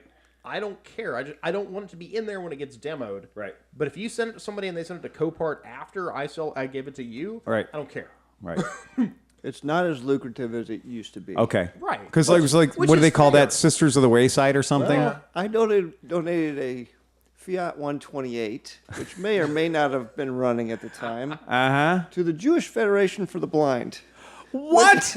Are you fucking? They don't drive. They don't drive. Well, they You don't drive that kind of car. There's a reason They why just sit in it and just there's a fucking reason- rip it up. There's a reason why drive-up ATMs have Braille on the numbers. apparently they fundraise. I get it. That's what it is. It's Yeah. a fundraiser for them. Yeah. And when I told them what kind of car it was, they said it's going to cost us more to send a tow truck to pick the car Yep. up Right. than it is for the value that we will get for said vehicle Yeah. because it's just going to be scrap value. Yeah. I said, well, what if I get the car to your scrapyard? Because I'm a member of a roadside assistance program that goes by 3 letters. That, You may have heard of it. populate the front of the alphabet. Now, I'm not saying that this was within their rules, this hypothetical organization. Right. But I did call them, and they came and they got the car. Right. And they towed it all the way to New Philadelphia, What? which was, this Jewish Federation for the Blind was based out of New York City. They deal with scrapyards all over the country. Well, that was the one they were contracting with. And this is going back 25 years, so I think the statute of limitations. You're has probably expired. okay, Yeah, but yeah. for podcast listeners, New Philadelphia is well, outside of nope. the. This organization will tell you up to 100 miles for free if you buy their premium service. There you go. And New Philadelphia, I can tell you, is 98.5 miles away. Now listen, tow truck driver, you got to stay off the freeway because that's going to put me over the 100-mile limit. Yeah. So it was quite an adventure. But that's cool that it got done. Yeah. It got removed from your yard. Yep. That's pretty cool. And That Saturn that I got, the neighbors were going to what did donate you it to NPR. And I'm like, the I don't fuck you remember are? what the receipt was. but You're gonna just donate you're it just using to- that as a JWM, Tax write-off. Well, that's- John William McElfresh. a reduction in income. I literally have tried You to don't get. write I it have off given your this tax. to 3 different Hold on. people. There's like 37 conversations going on. Okay, Slow but down, there's slow a down. really good one happening over there. Okay, yeah. What is going on over there? Chris, bring us up to speed on that. Well, I said, so what'd you get for it? And he said, whatever, $1,250. as a tax write-off. I said, well, actually, it's not a tax write-off. It's a reduction in income. Yes. So you save the tax value of the $1,250 or whatever it happens to be. Yes. So 20 to 30%. Yeah, whatever your bracket. And But if they you're gave you a blank receipt that you could fill in what you felt the car was worth. Thank you. And if you're battling against a standardized deduction of $1,500 a year to charitable contributions, you're not going to max it out unless you got receipts for other shit. And that was part of the conversation I had with my neighbors. I'm like, you're not getting any money for the car. You're not getting any money. The tax write-off that you get is not, well, it's helping. I'm like, yeah, help me. Right. That's In the deal. fact, I'll give you $500 to cover the new catalytic converters and starter and all the stuff you That just put into it. Right. And you'll get the satisfaction. Although he did at one point say, I don't want to give it to you, and then it turns out and you drive it for like the next 10 years, and I feel bad that I gave you a good car. That's I'm like, why on earth would you feel bad about Right. giving me a good car after Exactly. all the help that I've given Because you? it proves how stupid I am and my inability to maintain and operate cool shit. Like, I helped you put the starter. I kept Right. this thing alive. Yeah. I've helped you 20,000 times. Right. Give me the fucking car. Give me the fucking car, man. Oh, Don't be a it's- prick. I mean, if I could figure out how to get it up here, it would rot in this driveway for the next at least 5 years. Landlord could call and get that shit Landlord would be a little upset. disappeared. Apparently, I know 2 organizations now that'll make it go away. And unlike other people, I do have a tax that I need to write down. I figure I've listened to NPR enough in my life, and Yeah. especially because it's car talk. It's the whole car talk. We'll donate your car, yada yada. Yeah. And I was like, all right, cool. I'll just do that because I am tired of giving it to people and them going, nah, you know what? No. Well, John's trying to sell a Scion. Yeah. For, is it $800? $800. Okay. The fail rate's pretty high on this. Oh my God. How many contestants have you had? Well, I mean, it was only listed for maybe an hour and a half. Okay. I had my phone was going ping, Yeah. It never stops. ping, ping. Like, I'm like, So I quickly switched it to pending. Yes. Meaning I had a deal going. Right. I started deleting all the Everybody. Is it available? Is it available? Oh, yeah. And then, can you send more pictures? No, I can't. I'm deleting you. I don't even want to talk to you. I did have about at least 6 to 10 people who were like, I can come there with cash right now. What's the address? So those were the keepers. Yep. And those I sent Steve's phone number. I'm like, call this number, make arrangements, because he's got to deal with a little something. You know what I mean? And he's flighty about when he's going to be, well, I got to go see my, so like they have to make that arrangement with him. Oh my God! I just thought about this. I was around for like 1 or 2 sales a couple summers ago with his BMW or something. Right. So when you have Steve, who's really quirky and interesting, selling really interesting, weird, quirky bikes, you get weird, quirky buyers, and then that interaction is fucking amazing, dude. Get a weird, quirky vortex. The next thing I got Steve sitting there. He's drawing up a list of all the things that are wrong with the car, and he wants to have the person sign it to say that he told them because he doesn't want any liability. I'm like, all you have to do is say, as is where is. And it's almost implied these days, but just say, Not hey, implied, you're buying it's a law in the state of Ohio. It's in the state of Ohio, if you are buying or selling a vehicle, and I guarantee if you live in a state in the United States, you have a law that sounds a lot like this because we stole it from New York, and a lot of people steal laws from New York. Any used property is as is where is unless explicitly implied in writing to the contrary. So I run into this at the dealership way too much. Way too much. You said you'd do this. No, you heard it'd be nice if I did that. But I never said that.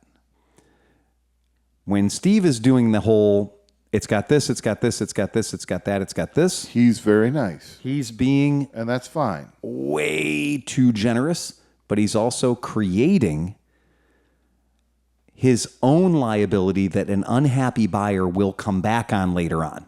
Well, in his mind, and maybe he's just trying to disclose anything that he knows about it, so you can't come back and say, "Oh, dude, this thing has a light on." Well, I know. I told you that it has the traction control light on. I told you this. I told you everything I knew about it. If there's something more, it's not my fault. Right. Which I don't get, But he's like trying to be like, "Where are those light bulbs? I had the light bulbs." There's I mean, the 2 guys who showed up, and I don't want to, I probably am guilty of profiling them a little bit. But when Good cop, bad cop. when they showed up, I'm like, Yeah. okay, Yeah. here we go. Here we go. And it was very much a good cop. He was the good cop. Right. And I was the bad. I came out and I had my work gloves on. And I'm like, okay, look at these two. Let's see Right. how this goes down. Yep. And, they started talking about it. And Steve's like, no. And I'm like, it's an $800 car. Right. It's Yes. worth every penny of it. You guys, you're Yeah. stupid if you don't buy this. Yes. Right. So and then it turned into, then they started then the guy tried to check the oil while it was running. Oh, we have a problem here.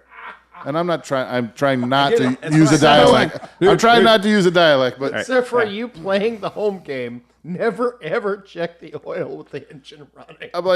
I looked at him like, you can't check the oil with the engine running. You don't do that. Put that back in. Right. He's like, ugh.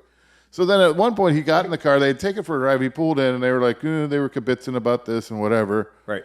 And I'm like, dude, it's $800 car. What do you want for it? I'm like, for $800, I think they can deal with a turn signal. They could deal with a light bulb out. They can deal with the problems.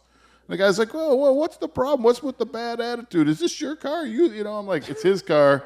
Right. Whatever. You know what? You two talk, because he had a friend, and it was like, I think the friend was trying to negotiate for the guy who was actually buying it. So it was a dual intermediary situation. Oh, nice. Yeah. back up. So then I'm like, you know what? I'll be quiet if he, you know what? I'll shut up if he shuts up. Oh, you And gave a sub negotiation. I'm like, let these two talk and whatever. Wait, So then they go back and forth, and the one guy goes, how about I have cash. Will you take $500? And I'm like, no way. And then Steve's like, no, I can't do that. And it goes, and they ended up fucking off. Right. I'm like, so and in my ad it says, and I guess I should have said take it or leave it or whatever. Right. I said at at this price, Right. I'm not really accepting offers. I mean, is it missing windows? No, Does it smell like dog poo? It's running drivable, and it can. Most importantly, it can 3 pass of the tires Ohio E-check. flat. And it's a Scion. Yeah. It's a Scion, Which means you can put on a hamster suit and drive it and look super fun. it has 130,000 miles on it. Right. It has a lot of rust underneath. Who Is it knows? It might break apart tomorrow. It might last 3 years. Who knows? I have a question for the group.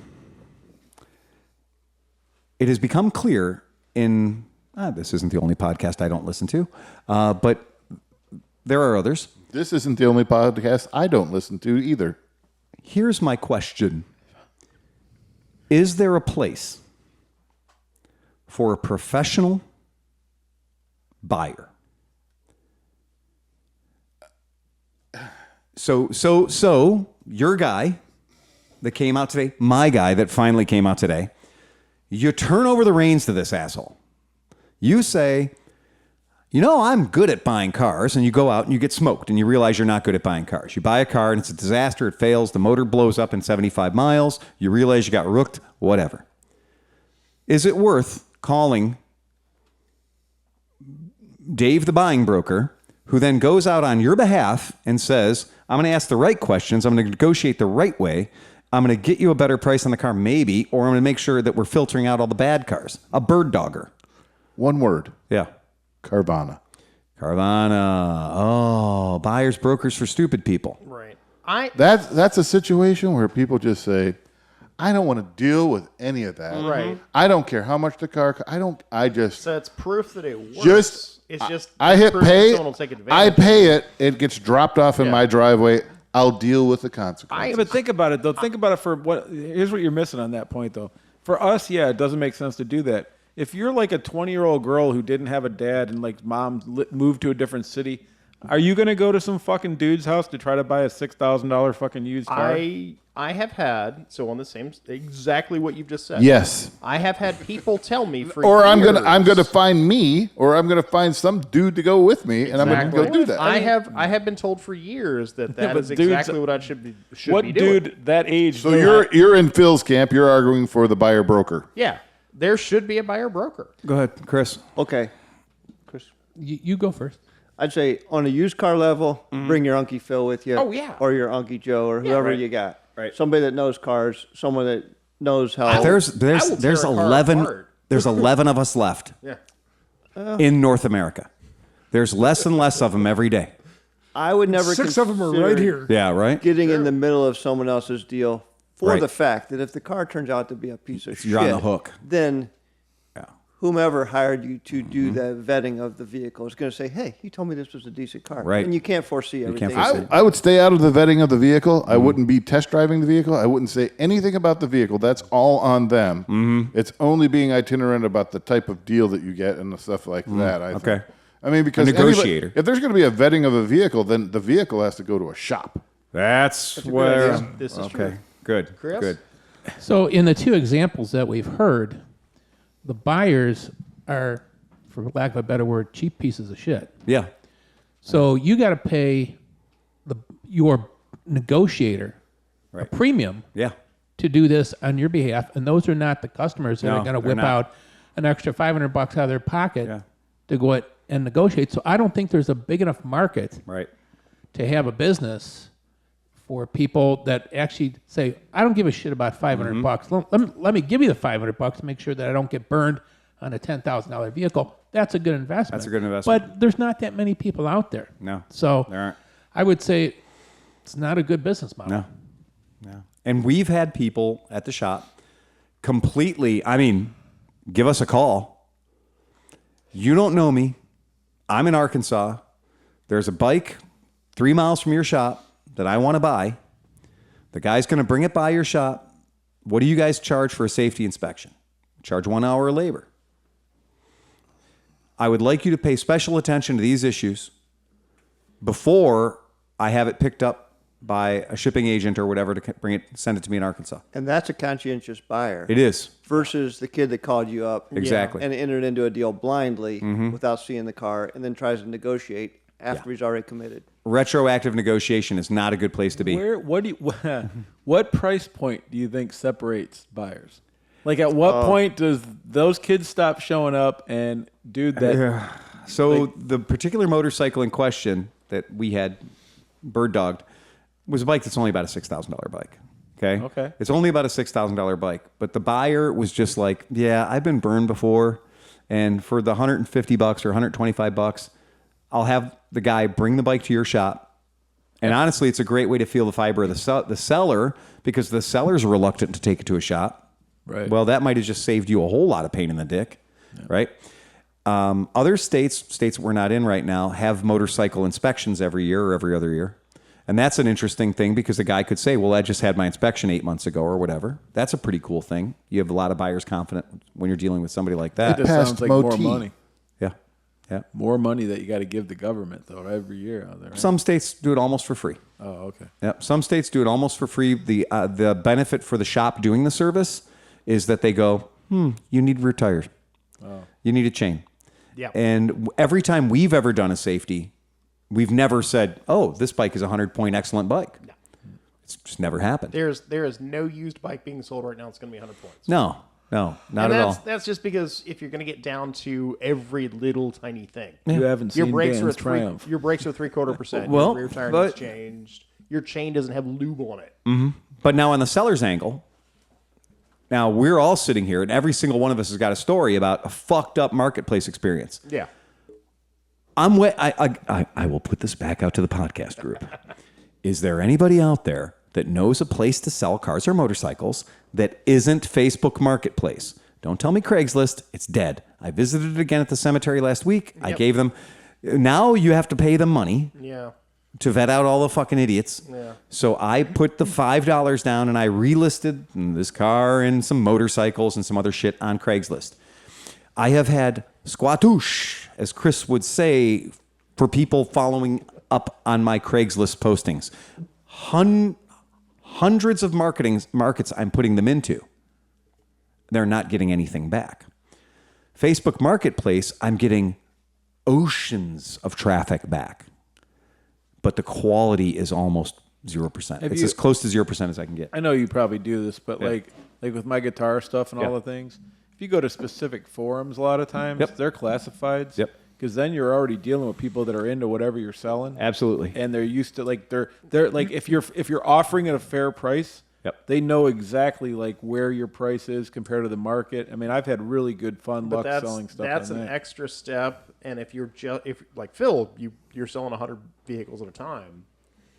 it's almost worth it for Facebook in the next couple of years. So if anybody from Facebook's listening, to actually go ahead and say, hey, look, there are these 27 different classified Facebook groups. Would you like to list it there too? Mm-hmm. It does. Every time I list something, it says, would you also consider these? Because these are suggestions we make for you. Though it was effective when I wrote my ad for Marketplace to say, please only contact me if you're interested in coming to look at this bike and buy it. Right. And you have the asking amount. And probably throwing in there, do not ask me if it's available. There are about 20 things I'd love to sell right now, and you know what? I'd rather light myself on fire and or them. It's terrible. Spending the amount of time that I spent to sell that, the people that the people that I've had to entertain, the conversations I've had to go into. There's weird people out there, but just in general. But there is not the seller's forum because we used to use Cycle Trader, Trader Online, and everything else. Good luck. It doesn't fucking work. I've done it as a civilian. I've listed as a civilian. I've listed as a dealer. The dealer listings, it's 120 bikes was my package level. That's the smallest package level I could be in. Okay, under the 100 bike range. That's $4,000 a month. You want to play on Cycle Trader. You want to have your stuff listed on Cycle Trader as a dealership. You want to list under 100 bikes. You're going to be paying $3,000 to $4,000 a month for that. Which is crazy because I would always just skip all the dealers and just look for the individual sellers. And I go to a lot of trouble to camouflage myself as an individual seller and not a dealer. Yep. But they are very good at catching you if you're trying to sell it as an individual seller. And in fact, now with the way Cycle Trader's set up, if you ask for, I would like to know about a Honda F6B, I'm looking for a yellow Honda F6B, and I put that in my search block at the top within 300 miles of Cleveland, the top 100 things it gives me are not Hondas, they're not F6Bs, and they're not near fucking Cleveland. Yep. They're the dealer in Cincinnati who is at the Cycle World or Cycle Trader Premier level. Sponsored, so that anytime anybody types anything in, his content comes up within 1,000 miles of where you are. Yep. So, but the thing is, they've invited so many people and so many dealerships are willing to pay that money that you will have to scroll through 6 or 7 pages to get down to where your motorcycle that you asked for specifically by year, make, model, and description actually starts happening. Yeah, and you can tell. I mean, like it gets so pathetic. I'm sure a lot of people that are looking for like an an R6 don't make it doesn't make sense. They just see whatever. But when you're looking for some of the shit that we look up, there's literally like one. Yeah. But it takes 4 pages to of get to the scrolling one. to get to the one fucking bike. Yes. Yeah. I tap out before I get there. Exactly. It's like exactly. F you. And I told my rep from Trader Online, this is what every single consumer tells me. I tap out before I get to the bike. No, that's not true. Our retention studies and I said, look, man, let's pick a bike. Let's pick a fucking weird bike. Rokon Trailbreaker. Go ahead, put Rokon Trailbreaker into the search bar at the top, right? Put in 1,000-mile radius. Go ahead, and we'll do it together. You in your office, wherever the fuck you are, me here. Let's do it at the same time. Let's see how many ads we have to go through to get to a Rokon Trailbreaker. And you were not kidding. 6 fucking pages to get to one Rokon Trailbreaker that existed on the forum, on that platform. And I'm like, so that's why it's an ineffective system. Nobody wants to do that.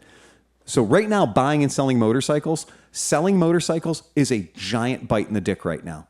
We used to have, at least eBay was something that went and people looked at and they participated in eBay. Nobody does eBay anymore. That's because eBay got greedy. I remember I was selling a lot of drone shit. Yeah. And, it was like 5%, 3%, or whatever. And then if it was anything over $100, it was less, or flat rate. $1,000 was less, flat rate. Yep, cars at a flat rate. Well, I hadn't sold shit in a couple of years, and I had a few giant drones left, and I sold one for like $6,800. Right.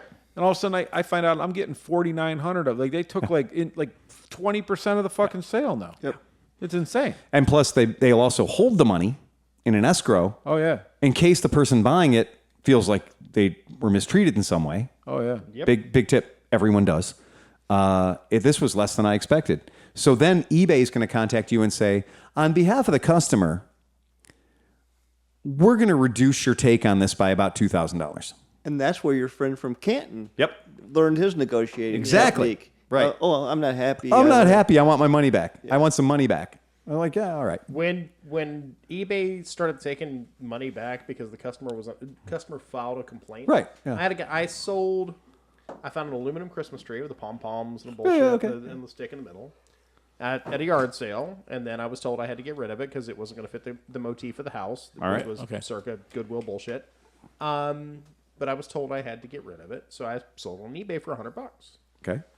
Shipped it off. Right. It had never been opened. Everything was in its packaging. Yeah. Everything was in its tubes. Right. Oh, I'm unhappy with my purchase. Right. Ship it back. Well, I'm going to open up a complaint and get all of my money back and keep my fucking tree. Mm-hmm. The fuck? Right. And that was the last thing I sold on eBay. So we've now said eBay's not a great place to sell motorcycles. Right. Or anything. Right. Yeah. So I'm listening. I'm here. If anybody wants to remind me, please. Oh, yeah. No. Yeah. Do we have any hate mail? I do have hate mail. Well, it's just going to be about me, so it's all right. It's okay. I To- love hate To mail. answer your question, And what are these packages laying on the To table? answer, before that, to answer your question, I cannot find a Honda NM4 anywhere on Cycle No, Trader. not right now. Okay.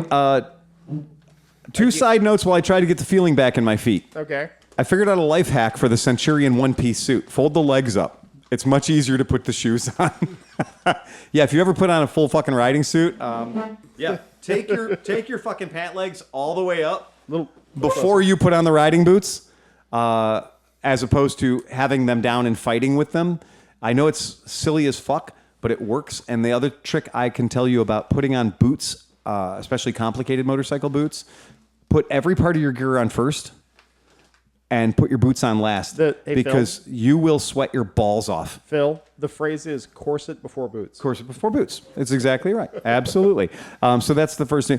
2, new KLRs are heavier, but they feel lighter somehow. Definitely got better than the Generation 2, and I totally agree with that. The new KLRs do feel better and ride better than the old ones do. Even though they're heavier, they do actually feel lighter. So that's a very factual fucking deal. Now... one of our podcast listeners, and I forgot it at the shop, I didn't bring it, bought us a gift, and he got us a fire pit for our table. Nice. Wait. Oh. That could be a Have problem. we talked to the landlord about the What was fire? that word you used earlier?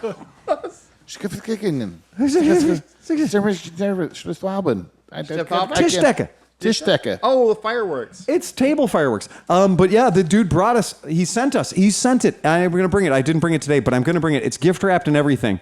But the motherfucker sent us so we could have a fireside chat in the basement. Is it like, how does it work? It's alcohol. It's one of those. It's one of those. You can toast marshmallows over All right, it. this is not going to be a white, this is not going to be one of those things. It's going to be great. Fire Let's in bring the some house. raw meat in. Oh, I like no, that. I got. Well, shoot us. I'll still get all the boot And vegetables. And some Nice. vegetables. Marinated vegetables. Okay. Alex Drake, hate mail. Hate mail. Alex Drake, Patreon supporter, taking a shot at me. Yeah. Phil, maybe it was the head cold talking. I was pretty unhappy. But it was killing me that you kept saying Himalayan 441. A 441 is not a thing. It's a 411, like the Scram 411.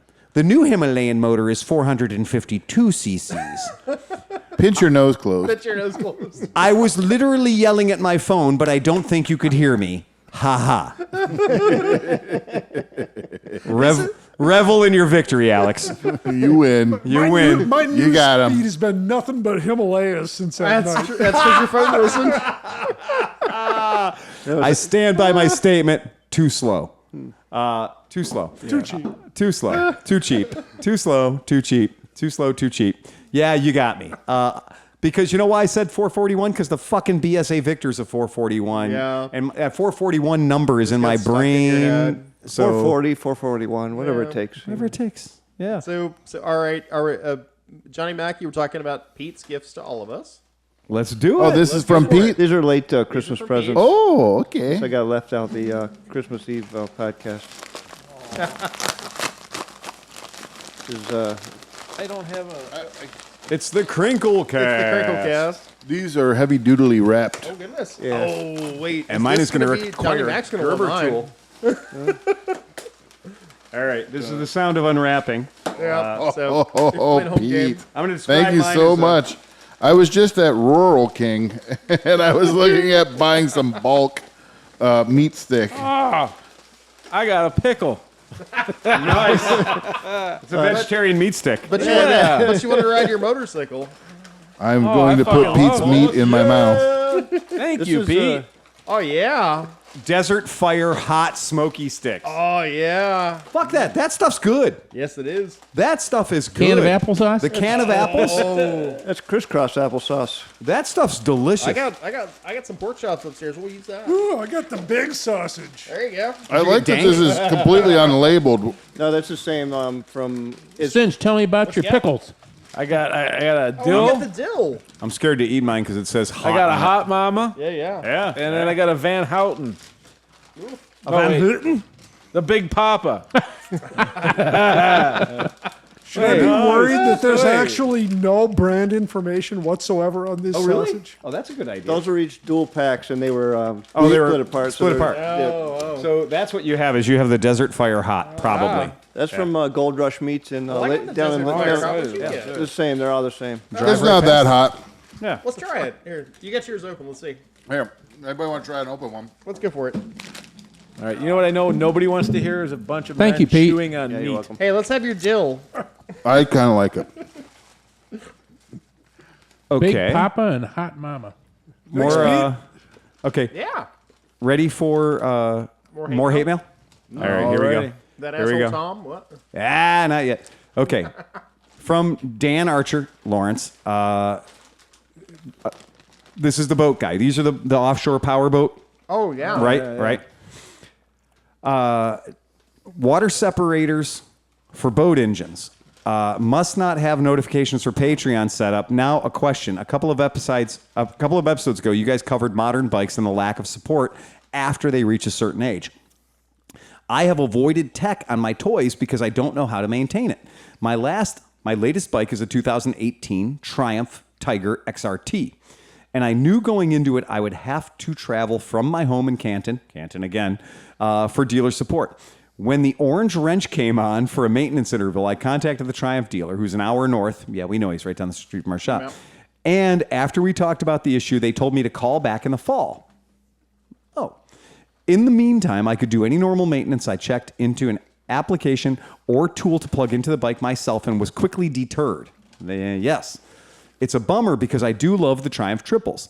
Between this experience and your discussion on lacking dealer support, I am curious of what you think is a good brand choice for modern bikes that may lend themselves more to the home mechanic. It is easy enough for a carburetor guy to use one of the OBD tools available online to take care of late model Japanese bikes. Is it easy enough, is what he's saying. Is it easy enough for a carburetor guy? Now, keep in mind, this guy's offshore power boats. He's not a idiot, right? Yeah. This guy's got a lot of experience. But But he has proper tools. he has tools, right? Is it easy enough for a carburetor guy to use the OBD tools available online to take care of late model Japanese bikes? No. Fuck. I wish, man. Okay. I mean, We are getting deeper and closer into right to repair, yeah. This but is it's exactly where we're slow at. fucking moving. I mean, from a BMW standpoint, the GS911 will literally diagnose every damn thing on a bike. Like it is a godsend. It is God's gift to BMW is the GS911, but that's not what you've asked. Japanese wise, you're still dealing with OBD2 at least, and there are a lot of things on the market right now that'll tell you almost as much as the GS911 will for a BMW. And I think GS911 they do other brands too. I don't know. Because it gets a little weird when you start dealing with software. But like I dealt like the Piaggio Active 1 today with that whole thing where I actually had to contact Piaggio and say, hey, look, I can't get this thing to work. What do I do? And they were like, oh, just do this. It's kind of what you're dealing with. Because it's all CAN bus, it's all computer controlled. It is all digging down into the firmware to figure out what sensor's bad. And so you can get some knockoff like Harris had a thing he sent me a while ago where he can dig down into OBD2 in your Triumph and in your Hondas and Yamahas now too, off of eBay, because everything's coming out of China. It's all dealing with the same can. It's still dealing with the same OBD2. The question is whether or not what software do you use, what hardware do you use, and that's the thing I haven't run into yet. Is what's the best thing out there for it? And if you start poking around, you better know a little bit what you're doing. 'Cause Exactly. you can brick your ECU. Exactly. That was what I was afraid of with the Active One, because that thing is it's not complicated. It's a little tiny car battery that runs a battery controller and a computer controller and a hub-driven motor. And I was afraid I was going to brick the damn thing. Oh no, he wants to play bartender. Are they just sitting there on that cooler? Where They are just sitting there on the cooler. But the reality is, and I this is kind of putting it out to our audience, is what software right now does does the best OBD diagnostics? Because everything has to be compliant. Everything now has to be sold, has to be compliant to a certain level. How long has that been true, Tom? No, it has to be. Everything has to be OBD compliant since what, 1993? Yeah. So because OBD 1 was back in the early 90s. My 2010 My Corvette's America, a the OBD OBD 2 port, my it's- scanner shows nothing on But that it still has to be OBD compliant. So which software you use determines what information it'll kick back to you. So it's all there. You just have to have something that can read it. Okay, so the product we have at the shop is called OBD Prog, and I was trying to get the number for it, and it's called a Moto 100, and you can buy this. Anybody here can buy this. The downside is it's $500 fucking dollars. Yeah. And that's the problem. What it's going to do is it's going to tell you the shit you already know. Yeah. That any Harbor Freight OBD scanner will tell you the scan code that comes back. It's fine. What you do about that's entirely up to you. Yep. The biggest thing is that many motorcycles do not use a standard OBD port. Yes. They're now today because of right to repair. Yep. Many of the companies now are putting a standard OBD port. Even companies like Aprilia and Guzzi and stuff that for years had their own proprietary dongle that was a pain in the dick. They're all, because of right to repair, they're all having to put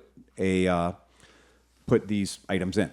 Now, here is the one thing that I will tell you about using an aftermarket all-in-wonder, whatever the term you want to use for it is.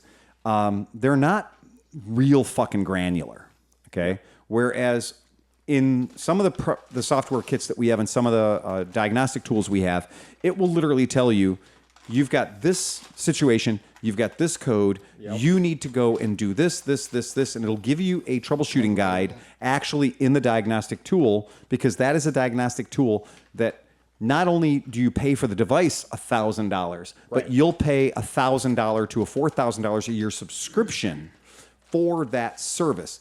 And we've used all kinds of different there's auto diagnostic software programs that work out of your laptop and work with a simple cable that go to the device, and you can do subscription-based services for these. And even though they're for the automotive industry, they cover a shit ton of motorcycles. And we have a couple of those that we run at the shop too.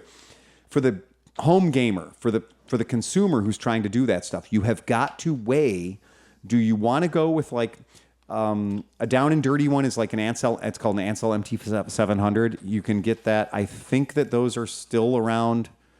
No, those are higher. That they've actually gone up. Those are $1,000 a piece. This is stuff that to a guy who is thinking about working on a motorcycle in his garage is pretty fucking rare fruit. And how many times are you going to use it? I mean, that's the realistic thing, is until the orange light comes on, it doesn't matter. Or in the case of my Triumph, there is a wrench on my Triumph that I cannot turn off. That's what I was about to say. Using our devices that we have at the shop that we did spend the money on. And I've contacted our local friendly Triumph dealer, and I've said, look, it's been a swell bike, but the swelling's gone down now. I want to sell it. I know it's had the service done because I did it. I need to turn the wrench off. I need to make the little wrenchy light on the dashboard go away. How much is it going to cost me to get that done? Oh, minimum charge 100, minimum charge 1 hour. Get it in here. And while what's in here, we'll do something else to it. Well, that's the secret, is it doesn't need to have anything else done to it. Its wrench is indicating that first service needed to be done at the 600-mile break-in. That's been done. That's been taken care of. Just ignore it. Put a piece of tape over it. Right. The problem is the guy that wants... I'm sorry. This is a $16,000 motorcycle. The guy who's going to come in and want to even negotiate with me about a $16,000 motorcycle is praying that it has an orange wrench illuminated on the dashboard, because that's got to be worth a whole lot of money in negotiations. $500. Thank you. Exactly. So Oh no, if it was a Ducati, it would be $1,200. at least, at minimum, right? So his question is, what motorcycle, and we get back to his question. Correct. Can you do it? Yeah, you can do it. There's all kinds of OBD tools available. Is it going to, is it going to brick your bike? That's what you got to be careful of. Yep. Because I have, we used to do a little bit of tuning. And the reason I gave up on tuning was when we said, yes, we do tuning here, what that really was a sign that said was, we'll fix your fucked up tune. So you went online to your fucking, GPZ or CBR owners forum, and you bought a thing or a code or a program, and you put it in your bike, and now your bike doesn't run, or it runs very poorly. And people say, oh, you do tuning. That's great, because I just got a couple issues. I just need to have a couple of things just dialed in. And then they bring a bike in, and I'm looking at a whole litany of bypasses. They've already reflashed their ECU or something. They've bought an aftermarket ECU. They've reflashed their ECU. They've cut things out of their wiring harness, and they've patched other things around them. Because this connector didn't work with that, generic ECU. This connector didn't work with that. Here's our go-around kit. Well, when I take the seat up of the bike and there's fucking 9 splices under there, and I got a problem with a bike that's throwing a code or isn't acting right, well, that's when I stopped saying, yeah, we do tuning here. The first thing I do when I run into a problem with a bike that won't start, won't run well, is I open up the seat, and if I see Power Commander anywhere, I charge you an hour to take that crap off. But I'm Tom. That's a great egoistic standpoint of I'm superior to you in every fucking God knows way.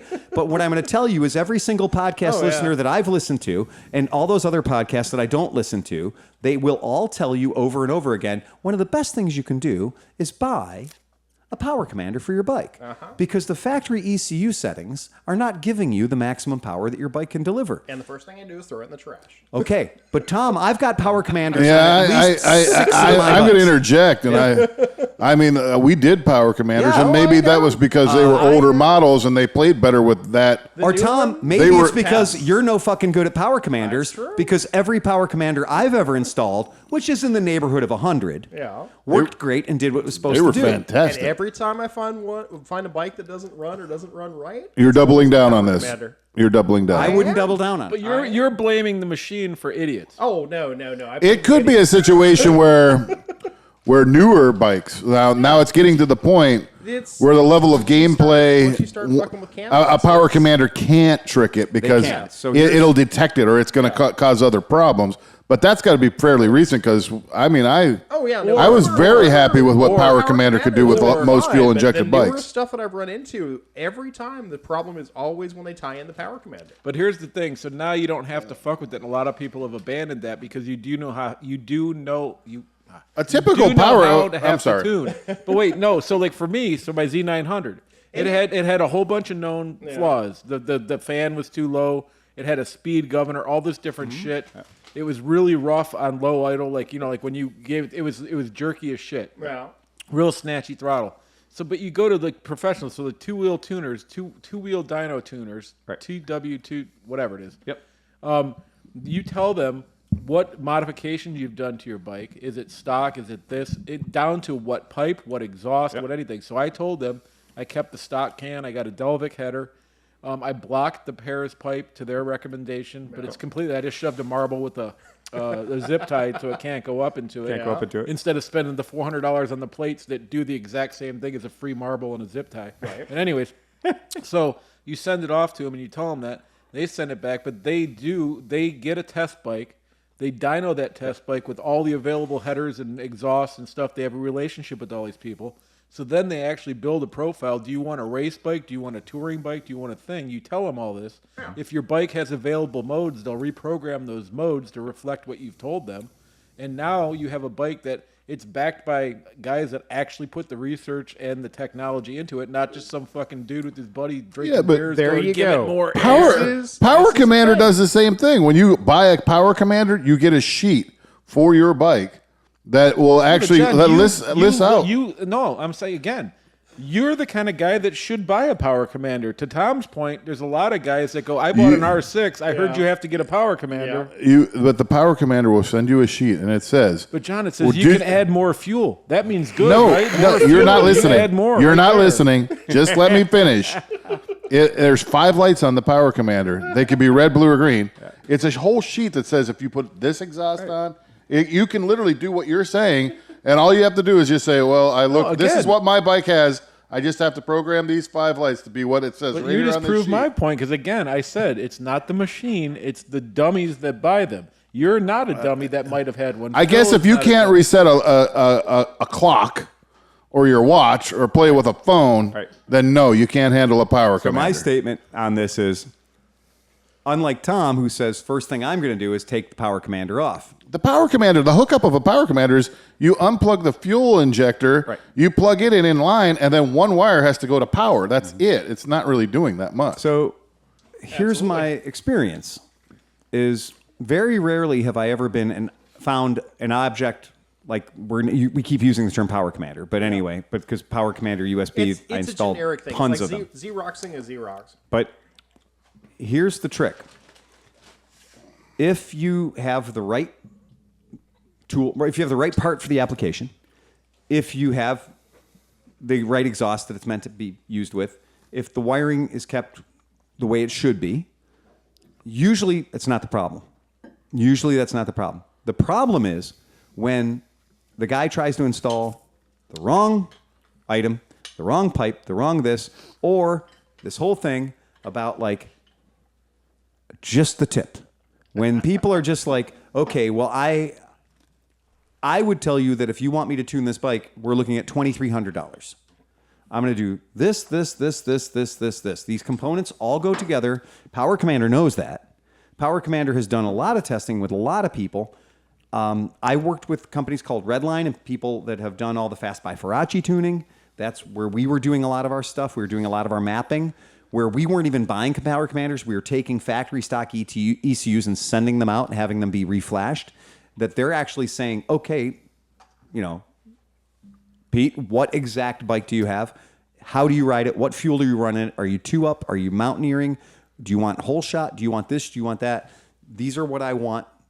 You tell them. They map it. They send you your factory ECU back. Yeah, and then you put a giant piece of tape on your ECU that says, do not flash, do not reprogram under any circumstances. And then you go over and find the OBD cable or the plug on that, and you tape the shit out of that thing too, so that some guy like Tom doesn't go in and say, well, first things first, let's flash the ECU. Because so many problems are fixed by flashing the ECU. Like you said, your motorcycle came from the factory with a lot of things that weren't right.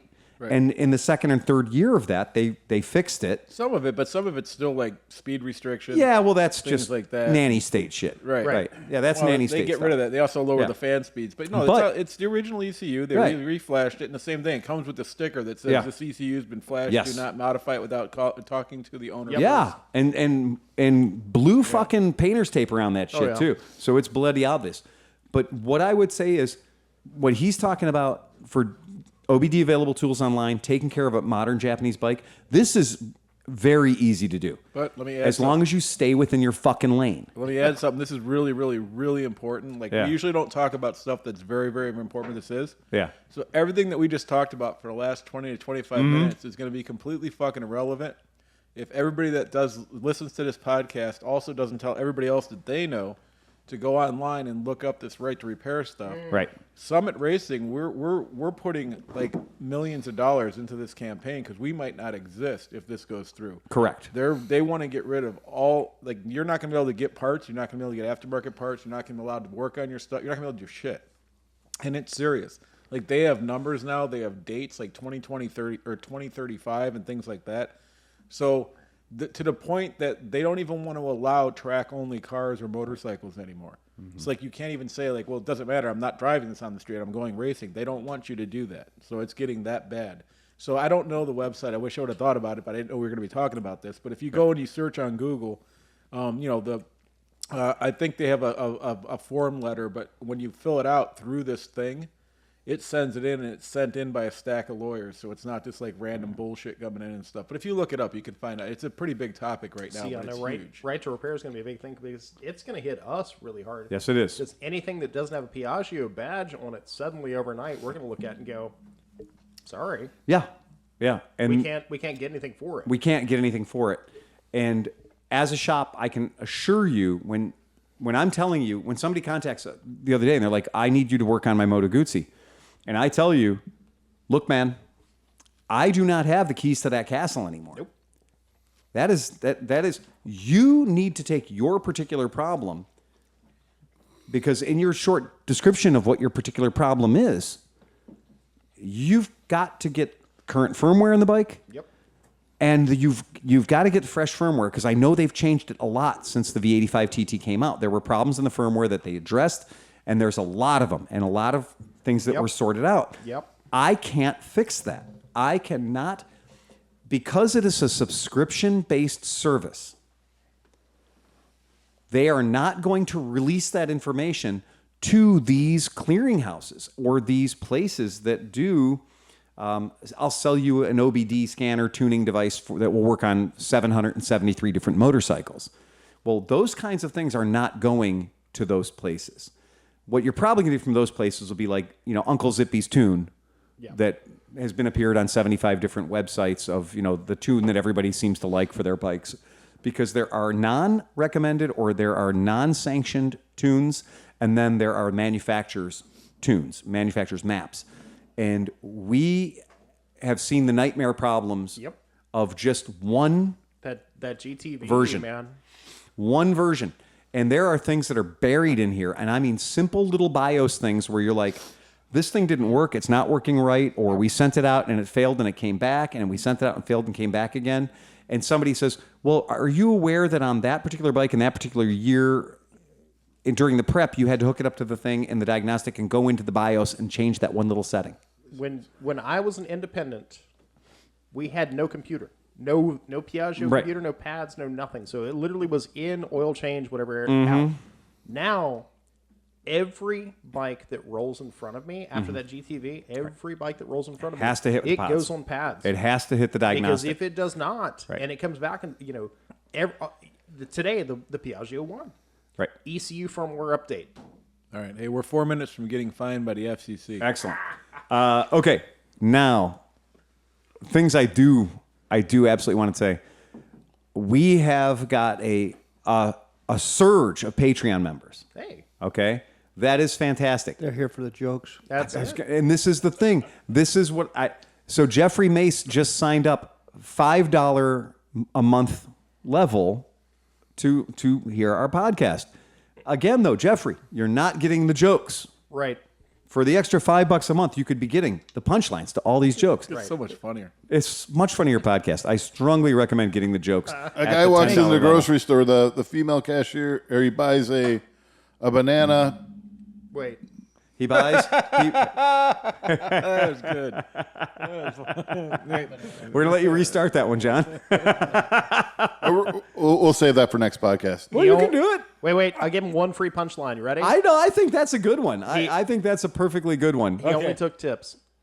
Well, anyway, the guy buys a banana, 2 eggs, and an apple, and the female cashier says, "Oh, you must be single." And he says, "Wow, how did you know that?" And she says, "You're ugly." Hey, That's your freebie. And on that, folks, remember to ride fast, take chances, play us out of here, John.